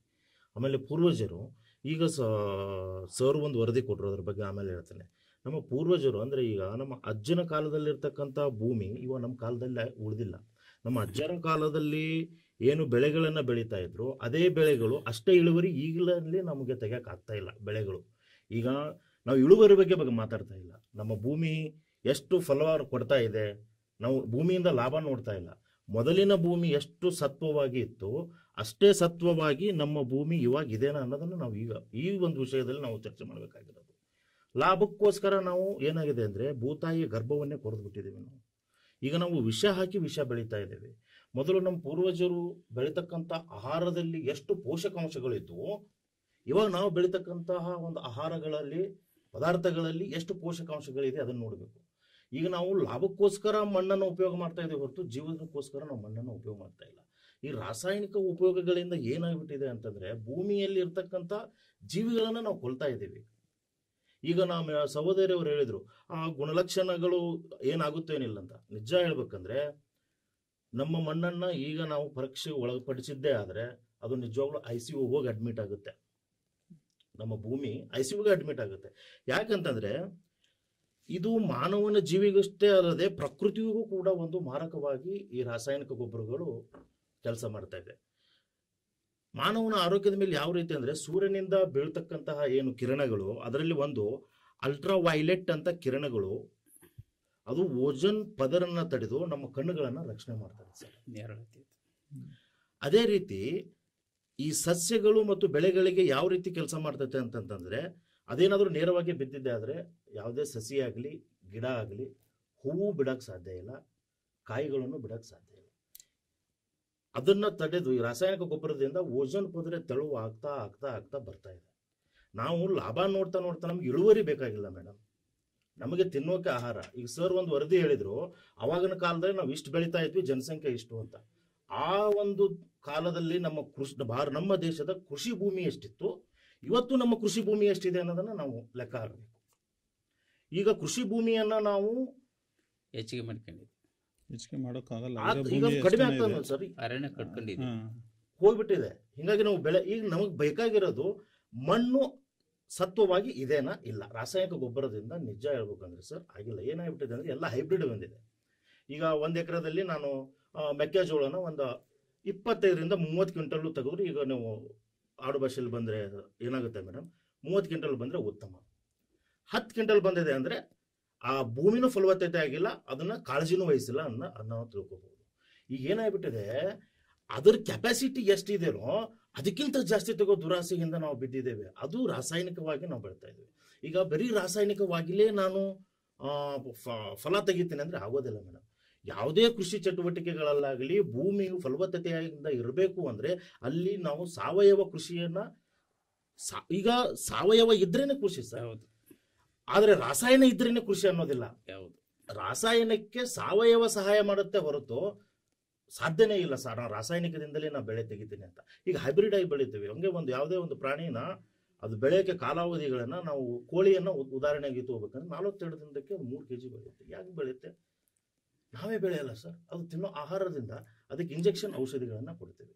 ಈಗ ಏನಾಗ್ಬಿಟ್ಟಿದೆ, ನಾವು ರಾಸಾಯನಿಕ ಪದಾರ್ಥಗಳನ್ನ ಉಪಯೋಗಿಸಿ ರಾಸಾಯನಿಕ ಪದಾರ್ಥಗಳನ್ನ ನಾವು ಸೇವಿಸಿ ರೋಗ ರುಜಿನಗಳನ್ನ ಜಾಸ್ತಿ ಮಾಡ್ತಾ ಇದ್ದೀವಿ. ಉದಾಹರಣೆ ಹೇಳ್ಬೇಕಂದ್ರೆ ಈಗ ನಮ್ಮ ಮನೆಯಲ್ಲಿ ಯಾರಿಗೂ ಕ್ಯಾನ್ಸರ್ ಇರಲ್ಲ, ಕ್ಯಾನ್ಸರ್ ಬಂದ್ಬಿಡುತ್ತೆ. ಲೆಕ್ಕ ಆಗ್ತದೆ, ನಮ್ಮ ಮನೆಗೆ ಯಾರಿಗೂ ಕ್ಯಾನ್ಸರ್ ಇಲ್ಲ, ಹೆಂಗೆ ಕ್ಯಾನ್ಸರ್ ಬಂತು ಅಂತ. ಇಲ್ಲ ಅವ್ರ ಮುತ್ತಜ್ಜಿಗೆ ಏನಾಗಿತ್ತಾನ ಅದು ರಕ್ತ ಬಂದೈತೆ, ಅದು ವಂಶಪರ ಅಂತಾರೆ. ಅದನ್ನಷ್ಟೇ ವಿಚಾರ ಮಾಡ್ತಾ ಇದ್ದೀವಿ. ನಿಜ ಹೇಳ್ಬೇಕಂದ್ರೆ ಆಹಾರ ಪದ್ಧತಿಗಳು, ಆಹಾರದಲ್ಲಿ ವಿಷ ಕೊಡ್ತಾ ಇದೆ ಇವತ್ತು ಜಗತ್ತು. ಮತ್ತೆ ಸರ್ ನೋಡಿ ಹೋಗ್ತಾ ಇದೆ. ಎಲ್ಲಾದ್ರೂ ನಾವು ಇವತ್ತು ಸಾವಯವ ಬೆಲ್ಲ ಅಂದ್ರೆ ಅಲ್ಲಿಗೆ ಹೋಗ್ತೇವೆ. 10 ರೂಪಾಯಿ ಜಾಸ್ತಿ, 10 ರೂಪಾಯಿ ಕಡಿಮೆ ಇದೆ ಬೇರೆ ಬೆಲ್ಲ ಅಂತಂದ್ರೆ ಬೆಲ್ಲದಲ್ಲಿ ಕೊಡ್ತಕ್ಕಂಥ ಯೂರಿಯಾ, ನಾವು ಭೂಮಿಗೆ ಹಾಕ್ತಕ್ಕಂಥ ಯೂರಿಯಾ. ಇವತ್ತು ಮನುಷ್ಯನ ನಾವು ಕೂಡ ಹೆಂಗೆ ಗುಳಿಗೆ ಔಷಧಿಗಳನ್ನ ತಗೊಂಡು ಹೆಂಗೆ ಕಿಡ್ನಿ ಲಿವರ್ ಬಾದಾಗುತ್ತೋ, ಭೂಮಿಯು ಕೂಡ ರಾಸಾಯನಿಕ ಗೊಬ್ಬರವನ್ನು ಕೊಟ್ಟು ಅದರಲ್ಲಿರ್ತಕ್ಕಂಥ ಜೀವಸತ್ವ. ಇವಾಗ ನೋಡಿ ಎರೆಹುಳು, ನಾವು ಕೆಲವು ಆಡು ಭಾಷೆಯಲ್ಲಿ ಮಳೆ ಹುಳ ಅಂತ ಕರೀತಾರೆ ಎರೆಹುಳು. ಆ ಎರೆಹುಳನ ಭೂಮಿ ಮೇಲೆ ಬಿಟ್ಟು ರಾಸಾಯನಿಕವಾಗಿರ್ತಕ್ಕಂಥ ಏನಾದರೂ ಔಷಧಗಳನ್ನು ಸಿಂಪಡಣೆ ಮಾಡಿ ಕಣ್ಣೆದುರುಗಡೆ ಸಾಯುತ್ತೆ. ಅದರದ್ದು ಗುಣಲಕ್ಷಣ ಏನು ಅಂದ್ರೆ ಗೊಬ್ಬರವನ್ನೇ ತಯಾರು ಮಾಡ್ತಕ್ಕಂಥ ಎರೆಹುಳ ಗೊಬ್ಬರ. ಆ ಎರೆಹುಳು ಭೂಮಿ ಮೇಲೆ ಉಳಿತಾ ಇಲ್ಲ. ಅವಾಗ ಕಾಲದಲ್ಲಿ ನಮ್ಮ ಹಿಂಗೆ ನೆಲಗೆ ಬಿರಿದ್ರೆ ಸಾಕು ಎರೆಹುಳುಕ್ ಸಿಗೋದು. ಮತ್ತೆ ಬರ್ತೀನಿ ನಿಮಗೆ ಒಂದು ಉತ್ತಮವಾಗಿರ್ತಕ್ಕಂಥ ಕೆಲವು ಅಂಶಗಳನ್ನ ರೇವಣಸಿದ್ದೇಶ್ವರ ಅವರು ಹೇಳಿದ್ರು. ಯಾಕಂತಂದ್ರೆ ಇವತ್ತು ನಾವು ವಿಷವನ್ನೇ ಬಿತ್ತಿರ್ತಕ್ಕಂಥ ಒಂದು ಕಾಲ ಬಂದ್ಬಿಟ್ಟಿದೆ. ನಾವು ತಿಂತಿರ್ತಕ್ಕಂಥದ್ದು ಇಲ್ಲಿ ಭೂಮಿಯ ಫಲವತ್ತತೆ ಹೆಚ್ಚಾಗೋದು ನಮ್ಗೆ ಇಂಪಾರ್ಟೆಂಟು. ಯಾಕಂದ್ರೆ ಸಾವಯವ ಗೊಬ್ಬರದಿಂದ ನಮಗೆ ಅದು ಸಿಗ್ತದೆ. ನೋಡಿ ನಮ್ಮ ತಾತ ಮುತ್ತಂದಿರ ಕಾಲದಲ್ಲಿ ಏನ್ ಮಾಡ್ತಾ ಇದ್ರು ಅಂದ್ರೆ, ಒಂದು ಬೆಳೆ ಆದ ತಕ್ಷಣ ಮನೆಗೊಂದು ಗೊಬ್ಬರದ ಗುಂಡಿ ಅಂತ ಹೇಳ್ಕೊಳ್ತಾ ಇದ್ರು. ಗೊಬ್ಬರವನ್ನ 6 ತಿಂಗಳುಗಟ್ಟಲೆ ವರ್ಷಗಟ್ಟಲೆ ಸಂಗ್ರಹಣೆ ಮಾಡಿ ಕೊಳೆತಿರ್ತಕ್ಕಂಥ ಆ ಗೊಬ್ಬರವನ್ನ ಟ್ರಾಕ್ಟರ್ ಮೂಲಕನೋ ಗಾಡಿನ ಮೂಲಕ ಸಾಗಣೆ ಮಾಡಿಬಿಟ್ಟು ಮಾಡ್ತಾ ಇದ್ರು. ಇಲ್ಲಾಂದ್ರೆ ಇಲ್ದಿರ್ತಕ್ಕಂಥವ್ರು ಹೊಸ ಮಣ್ಣನ್ನ ಮೇಲ್ಪದ್ರವಾಗಿ ಹಾಕಿ ಅದನ್ನ ಮತ್ತೆ ಕೃಷಿ ಮಾಡ್ತಕ್ಕಂಥ ವಿಧಾನವನ್ನು ಕೂಡ ಕಂಡುಕೊಳ್ಳಿ. ಈಗ ಅವೆಲ್ಲ ನೋಡಿದ್ರೆ ತುಂಬಾ ವೆಚ್ಚ ಅಂತ ಕಾಣುತ್ತೆ. ಯಾಕಂದ್ರೆ ಮಾಡ್ತಾ ಇಲ್ಲ. ಯಾಕಂದ್ರೆ ಅದಕ್ಕಿಂತ ಕಡಿಮೆ ವೆಚ್ಚದಲ್ಲಿ ರಾಸಾಯನಿಕ ಗೊಬ್ಬರ ಸಿಗುತ್ತೆ, ಅದಕ್ಕಿಂತ ಒಂದು ಒಳ್ಳೆ ಇಳುವರಿ ಸಿಗುತ್ತೆ. ಅಂದ್ರೆ ಯಾಕೆ ಹೋಗ್ಬೇಕು ಅನ್ನೋ ಒಂದು ಪರಿಕಲ್ಪನೆ ನಮ್ಮ ಕೃಷಿಕರಲ್ಲಿ ಬಂದಿದೆ. ಹಾಗಾಗಿ ಇವೆಲ್ಲ ನೋಡಿದ್ರೆ ಈ ವಿಷವನ್ನ ಬಿತ್ತಿ ವಿಷವನ್ನೇ ಬೆಳೆಯೋದು ಅನ್ನೋ ವಿಷವನ್ನೇ ತಿನ್ನೋದು, ಬೆಳೆಯೋದು ತಿನ್ನೋದು, ಅದ್ರ ತಿನ್ನಲೇಬೇಕು, ಇನ್ನೇನು ಮಾಡೋಕ್ಕಾಗಲ್ಲ, ಅದನ್ನೇ ಬೆಳೆದಿರ್ತೀವಿ. ಆ ರೇವಣಸಿದ್ದೇಶ್ವರ ವಾದದಲ್ಲಿ ನೈಜಾಂಶ ಇದೆಯಾ ಅಥವಾ ಹಾಗೆ ನಡೀತಾ ಇದೆಯಾ? ಇದಕ್ಕೆ ಪ್ರಸನ್ನ ಕುಮಾರ್ ಅವ್ರು ಏನ್ ಹೇಳ್ತಾರೆ ಅಂತ ಸರ್ ಮಾತಾಡ್ಬೇಕಾರೆ ಹೇಳಿದ್ರು. ಇಳುವರಿ ಹೆಚ್ಚಾಗ್ತಾ ಇದೆ, ನಾನು ಒಪ್ತೀನಿ. ಇಳುವರಿ ಹೆಚ್ಚಾಗಬೇಕು ಅಂದ್ರೆ ಭೂಮಿ ಫಲವತ್ತಾಗಿದ್ರೆ ತಾನೇ ಹೆಚ್ಚಾಗಕ್ ಸಾಧ್ಯ. ಬೇರೆ ಮಾಯಮಂತ್ರ ಮಾಡಂತೂ ಆಗಲ್ವಾ? ಒಂದು. ಎರಡನೇದು ಹೇಳಿರು, ಲೈಫ್ ಸ್ಟೈಲು, ಅವತ್ತಿನ ಲೈಫ್ ಸ್ಟೈಲ್ ಇವತ್ತಿದೆಯಾ ಸರ್? ಇಲ್ಲ. ಎಲ್ಲಾ ಬದಲಾವಣೆನೂ ಒಪ್ಕೊಂಡು ಭೂಮಿ ಮಾತ್ರ ನೀನು ಹಂಗೆ ಇರಪ್ಪ, ನೀನೇನು ಮಾಡಬೇಡ, ಇದು ನ್ಯಾಯನ? ಮೂರನೇ ಚೆನ್ನಾಗಿ ಹೇಳಿರು, ಕೃಷಿ ಭೂಮಿ ಕಡಿಮೆ ಆಗ್ತಾ ಇದೆಯಲ್ರಿ. ಕೃಷಿ ಭೂಮಿ ಕಡಿಮೆ ಆಗ್ತಾ ಇದೆ ಸರಿ, ಇಳುವರಿನೂ ಕಮ್ಮಿ ಆದ್ರೆ ಬದುಕದೆ ಹೆಂಗೆ? 133 ಕೋಟಿ ಪ್ಲಸ್ ಜನಸಂಖ್ಯೆ ಇರುವ ನಮ್ಮ ಬೃಹತ್ ದೇಶಕ್ಕೆ ಭೂಮಿ ಕಮ್ಮಿ ಆಗ್ತಿದೆ ಅಂತ ಒಪ್ಕೊಂಡಂತ ಸ್ನೇಹಿತರು ಜನಗಳಿಗೆ ನಾವು ಆಹಾರ ಒದಗಿಸೋದು ಬೇಡವಾ? ಇದೇ ಲಾಲ್ ಬಹದ್ದೂರ್ ಶಾಸ್ತ್ರಿ ಅವರು ಒಪ್ಪತ್ತು ಸೋಮವಾರ ಮಾಡಿದ್ರು. ಯಾಕೆ ಮಾಡಿದ್ರು? ಅವತ್ತಿನ ಪರಿಸ್ಥಿತಿ. ಇವತ್ತು ಹಂಗೆ ಇದೆಯಾ? ಆಮೇಲೆ ಚೆನ್ನಾಗಿ ಹೇಳಿರು ಭೂಮಿ ಸಾವಯವ ಮಾಡೋಣ ಅಂತ. ಸಾವಯವ ಮಾಡೋಣ, ಆ ಖರ್ಚನ್ನ ಸಾವಯವದಲ್ಲಿ 10 ಚೀಲ ಹೊಡೆದ್ರೆ ಸಾಕು, ಫಲವತ್ತಾದ ಆಹಾರ ಬರುತ್ತೆ. ಆ ಖರ್ಚಿಗೆ ಸಾಕಾವತ್ತು 10 ಚೀಲ. ಇವತ್ತಿನ ಕೃಷಿ ಖರ್ಚು ಸಾಕೇನಪ್ಪ ಹಂಗಾರೆ? ಅವ್ರು ಹೇಳಿ ಚೆನ್ನಾಗಿ ಹೇಳಿರು, ಸಾವಯವಕ್ಕೆ ರಾಸಾಯನಿಕ ಹೆಲ್ಪ್ ಮಾಡುತ್ತೆ. ನಾವು ಅದನ್ನೇ ಹೇಳ್ತಿರೋದು, ಹೆಲ್ಪ್ ಮಾಡಿ ಫಲವತ್ತತೆ ಮಾಡ್ತಾ ಇದೆ. ನಾವೇನಿಲ್ಲ ಅಂತಿಲ್ಲ, ಕೇವಲ ರಾಸಾಯನಿಕದಿಂದ ರಾಸಾಯನಿಕ ಸಾವಯವ ಹೆಲ್ಪ್ ಮಾಡುತ್ತೆ. ರಾಸಾಯನಿಕ ಗೊಬ್ಬರ ಭೂಮಿಯ ಫಲವತ್ತತೆಯನ್ನ ಹೆಚ್ಚಿಸ್ತಿಲ್ಲ. ಇಲ್ಲ, ರಾಸಾಯನಿಕ ಸಾವಯವ ಇದ್ರೇನೆ ಅದು ಭೂಮಿಗೆ ಕೆಲಸ ಮಾಡೋದು. ಸಾವಯವ ಇದ್ರೆ ಡೈರೆಕ್ಟ್ ಆಗಿ ರಾಸಾಯನದಿಂದ ಬೆಳೆಯಕ್ ಸಾಧ್ಯನೇ ಇಲ್ಲ. ಸರಿ, ನಾನು ಅದನ್ನ ಹೇಳ್ತಿರೋದು. ರಾಸಾಯನಿಕ ಗೊಬ್ಬರಗಳು ಭೂಮಿಯ ಫಲವತ್ತತೆಯನ್ನು ಹೆಚ್ಚಿಸ್ತವೆ ಸಾವಯವ ಮುಖಾಂತರ. ಅಂದ್ರೆ ಹೇಳೋದು ಇಲ್ಲಿ ಸಾವಯವ ಅದು ಹೆಚ್ಚುತ್ತೆ, ಅದಕ್ಕೆ ಬೇರೆ ಪ್ರಶ್ನೆನೇ ಇಲ್ಲ. ಸಾವಯವ ಮಣ್ಣು ಅದು ಹೆಚ್ಚುತ್ತೆ. ಇಲ್ಲಿ ಇವರು ರಾಸಾಯನಿಕ ಅಂತ ವಾದ ಮಾಡ್ಬೇಕಾದ್ರೆ ಸಾವಯವನ ಬದಿಗಿಟ್ಟ ವಾದ ಮಾಡ್ಬೇಕಾಗತ್ತೆ. ಈಗ ನೋಡಿ, ಇವತ್ತಿನ ಖರ್ಚು ವೆಚ್ಚಗಳು ಅಷ್ಟು ಹಿಂದಿನ ಇಳುವರಿನ ಕೊಟ್ರೆ ಸಮದೂಗ್ಸಕ್ ಸಾಗುತ್ತಾ? ಆಮೇಲೆ ನೀರ್ ನೋಡಿ, ನಿರಂತರವಾಗಿ ಭೂಮಿಗೆ ಬೇಕಾದಾಗ, ಬೆಳೆಗ್ ಬೇಕಾದಾಗ ನೀರೇ ಬರಲ್ಲ. ರಾಸಾಯನಿಕ ಗೊಬ್ಬರಗಳು ನೀರನ್ನ ಹಿಡಿದಿಟ್ಕಂತವೆ. ಅವು ಸಸ್ಯಕ್ಕೆ ಬೇಕಾದಂತ ನೀರನ್ನ ಅಲ್ಪ ಸ್ವಲ್ಪ ಕೊಡ್ತಾ ಇರ್ತವೆ. ಆಮೇಲೆ ಇದು ಬಹಳ ಚೆನ್ನಾಗಿ ಹೇಳಿರೋ, ರಾಸಾಯನಿಕ ಗೊಬ್ಬರನ ಯಥೇಚ್ಛ ಮಣ್ಣು ಪರೀಕ್ಷೆ ಮಾಡಿ. ಕೃಷಿ ವಿಜ್ಞಾನಿಗಳಿದ್ದಾರೆ, ಅವ್ರ ಸಜೆಷನ್ ತಗೊಂಡ್ ಮಾಡೋದ್ರಿಂದವ ಭೂಮಿ ಫಲವತ್ತತೆ ದಾರಿ ತೋರಿಸುತ್ತೆ. ವಿಶ್ವದ ರಫ್ತು ಪ್ರಮಾಣದಲ್ಲಿ, ಕೃಷಿಯ ಉತ್ಪನ್ನಗಳ ಪ್ರಮಾಣದಲ್ಲಿ ವಿಶ್ವದ 7ನೇ ಅತಿ ದೊಡ್ಡ ದೇಶ ಭಾರತ. ಅದು ಭೂಮಿ ಫಲವತ್ತತೆ ಇಲ್ದಂಗಾಗುತ್ತಾ? ಮತ್ತೆ ಬಹಳ ಚೆನ್ನಾಗಿ ಹೇಳಿರೋ, ಭಾರತ್ ಬ್ರ್ಯಾಂಡ್ ಹೆಸರು ನೋಡಿ, ಸರ್ಕಾರನೇ 2 ಲಕ್ಷ ಕೋಟಿ ಮೀಸಲಿಟ್ಟಿದೆ ಭಾರತ್ ಬ್ರ್ಯಾಂಡ್ ರಾಸಾಯನಿಕ ಗೊಬ್ಬರಗಳ ಹೆಸರಿನಡಿಯಲ್ಲಿ ರಾಸಾಯನಿಕ ಗೊಬ್ಬರಗಳನ್ನ ಒದಗಿಸಕ್ಕೆ 2 ಲಕ್ಷ ಕೋಟಿ, ಮತ್ತೆ ವಿತ್ ಸಬ್ಸಿಡಿ. ಯಾಕೆ? ಆಧುನಿಕ ಯುಗದಲ್ಲಿ ನಾವು ಒಕ್ಕೆಂಬಿಟ್ಟಿದ್ದೀವಿ ಸ್ವಾಮಿ. ಭೂಮಿಯ ಫಲವತ್ತತೆ ಮತ್ತೆ ಇಳುವರಿ, ರಾಸಾಯನಿಕ ಗೊಬ್ಬರ ಮತ್ತೆ ಕೀಟನಾಶಕ ಬಳಸದೆ ಕೃಷಿ ಮಾಡೋದ್ರಿಂದ ನಿರೀಕ್ಷಿತ ಪ್ರಮಾಣದ ಇಳುವರಿ ಪಡೆಯಕ್ಕೆ ಸಾಧ್ಯನೇ ಇಲ್ಲ. ನಮ್ಮ ನಿರೀಕ್ಷೆಗಳೇನು? ಇವತ್ತು ಒಂದೇ ಬೆಳೆ ಸಾಕ? ಆಮೇಲೆ ಇನ್ನೊಂದು ನಾವೆಲ್ಲ ಒಪ್ಕೋಬೇಕಾಗುತ್ತೆ, ಕೃಷಿ ಆರ್ಥಿಕ ವಲಯ ಆಗಿದೆ. ಅದು ಒಂದು ಕಸುಬಾಗಿದೆ. ಸೊ ಅದು 2-3 ಬೆಳೆ ತೆಗೆಯೋದ್ರಿಂದ ಮಾತ್ರ ಆರ್ಥಿಕವಾದ ಶಕ್ತಿಯನ್ನ ಕೊಡಕ್ ಸಾಧ್ಯ. ಸ್ವಲ್ಪ ವಿಷಯಾಂತರ ಆಗ್ತಾ ಇದೆ. ಮಣ್ಣು ಫಲವತ್ತತೆ ಕಳ್ಕೊಳ್ತಾ ಇದೆನಾ ಕಳ್ಕೊಳ್ತಾ ಇಲ್ಲ ಅದನ್ನ ಹೇಳಿ. ಲಾಭ ನಷ್ಟದ ಬಗ್ಗೆ ನಾವು ಕೂತಿಲ್ಲ ಗುರುಗಳೇ. ನಾನು ಮೊದಲನೇ ಶುರು ಮಾಡ್ಬೇಕಾದ್ರೆ ಹೇಳಿದೆ, ರಾಸಾಯನಿಕ ಗೊಬ್ಬರಗಳಿಂದ ಭೂಮಿಯ ಫಲವತ್ತತೆ ಹೆಚ್ಚಿದೆ. ನೀವೇ ಹೇಳಿರಿ ಇಳುವರಿ ಜಾಸ್ತಿ ಆಗ್ತಾ ಇದೆ ಅಂತ. ಇಳುವರಿ ಜಾಸ್ತಿ ಆಗ್ಬೇಕು ಅಂದ್ರೆ ಭೂಮಿಯ ಇಳುವರಿ ತೆಗಕ್ ಆಗ್ತಾ ಇಲ್ಲ. ರಾಸಾಯನಿಕ ನಾವು ಇಲ್ಲ ಸರ್, ಹೇಳ್ತೀನಿ ಕೇಳಿ. ನಾನು ಅದನ್ನೇ ಹೇಳಿದೆ, ಅವಾಗ್ತದಷ್ಟು ಇಳುವರಿ ತೆಗಕ್ ಆಗ್ತಾ ಇಲ್ಲ. ಯಾಕಂದ್ರೆ ಅದಕ್ಕೆ ರಾಸಾಯನಿಕ ಸಿಂಪಡಣೆ ಅವಾಗ ತೆಗೆಯುವಷ್ಟು ಇಳುವರಿ ತೆಗಿಯಕ್ ಆಗ್ತಾ ಇಲ್ಲ ಅಂತ ವರದಿ ಹೇಳ್ತಾ ಇದೆ. 1947ರಲ್ಲಿ ಎಷ್ಟು ಆಹಾರ ಇತ್ತು, 2020ಕ್ಕೆ 4 ಪಟ್ಟಷ್ಟು ಜಾಸ್ತಿ ಆಗಿದೆ. ಅವಾಗ ತೆಗೆದಷ್ಟು ತೆಗಿಯಕ್ಕಾಗಿದೆಯಾ ಇಲ್ವೋ? ಈಗಿನ ರಫ್ತು ಪ್ರಮಾಣ ವಿಶ್ವದ 7ನೇ ದೊಡ್ಡ ದೇಶ ಭಾರತ ಆಗಿದೆ. 1960ರಲ್ಲಿ ನಾವು ಆಮದು ಮಾಡ್ಕೊಂತಿದ್ದು ನಮ್ಮ ಜನಕ್ಕೆ ಆಹಾರವನ್ನ ಒದಗಿಸಕ್ಕೆ. ಇಳುವರಿ ಖಂಡಿತ ಜಾಸ್ತಿ ಇದೆ. ಇಳುವರಿನೇ ನಮಗೆ ಉತ್ತರ. ಇಳುವರಿನೇ ವಾದ ಮಾಡೋದ್ಕಿಂತ ಇಳುವರಿನೇ ನಮ್ಮ ಮುಂದೆ ಇಳುವರಿ ಇದೆಯಲ್ಲ. ಇವತ್ತು ಆ ಕೃಷಿಯಲ್ಲಿ ನಾವು ಸ್ವಾವಲಂಬಿಗಳು. ಜಗತ್ತಿನ ಯಾವುದೇ ದೇಶಕ್ಕೆ ಸಮಸ್ಯೆ ಬಂದ್ರೆ ನಾವು ಮೊದ್ಲಿಗರಾಗಿರ್ತೀವಿ. ಆಹಾರ ಉತ್ಪನ್ನಗಳನ್ನ ಅಥವಾ ಆಹಾರ ಪದಾರ್ಥಗಳನ್ನ ಕೊಡೋದಕ್ಕೆ ಯಾವುದೇ ದೇಶಕ್ಕಾಗ್ಲಿ ಕೊಡುವಷ್ಟು ಸಬಲರಾಗಿದ್ದೀವಿ. ನೋಡಿ, ವೈಜ್ಞಾನಿಕ ಕೃಷಿ ಪದ್ಧತಿಯಲ್ಲಿ ಹೊಸ ತಳಿಗಳ ಅಭಿವೃದ್ಧಿ ಮತ್ತೆ ಕೀಟನಾಶಕಗಳ ಬಳಕೆ ಇಲ್ದಲೆ ಇವತ್ತು ಕೃಷಿಯನ್ನು ಯೋಚಿಸೋದಕ್ಕೆ ಸಾಧ್ಯ ಆಗ್ತಾ ಇಲ್ಲ. ಜೊತೆಗೆ ಗೋಧಿ, ಜೋಳ, ಭತ್ತ, ದ್ವಿದಳ ಧಾನ್ಯಗಳ ಉತ್ಪಾದನೆಯಲ್ಲಿ ಗಣನೀಯ ಪ್ರಮಾಣವಾಗಿ ಹೆಚ್ಚಾಗಿದೆ. ನಮ್ಮ ಊಹೆಗೂ ನಿಲುಕ್ತಷ್ಟು ಹೆಚ್ಚಾಗಿದೆ. ಆಮೇಲಿಂದ ರಾಸಾಯನಿಕ ಗೊಬ್ಬರದ ಯಾಕೆ ಅಂದ್ರೆ ಇದು ಖರ್ಚು ಕಡಿಮೆ. ರಾಸಾಯನಿಕ ಗೊಬ್ಬರ ಇದು ಮೂಲ ಫಸ್ಟು. ಆ ಖರ್ಚು ಗೊಬ್ಬರ ಬೇರೆ ಗೊಬ್ಬರಗಳನ್ನ ಹಾಕಿ ನಾವು ಬೆಳೆಸೋದಕ್ಕೆ ಇದು ನಮಗೆ ಯಾಕೆ ಅಟ್ರಾಕ್ಟ್ ಆಗುತ್ತೆ ಅಂದ್ರೆ ಖರ್ಚು ಕಡಿಮೆ, ಉತ್ಪನ್ನ ಜಾಸ್ತಿ ಆಗ್ತಾ ಇದೆ. ಆಮೇಲೆ ಇತರ ಎಲ್ಲಾ ಗೊಬ್ಬರಗಳಿಗೆ ಹೋಲಿಸಿದ್ರೆ ಇದು ಅಗ್ಗ ಆಗುತ್ತೆ.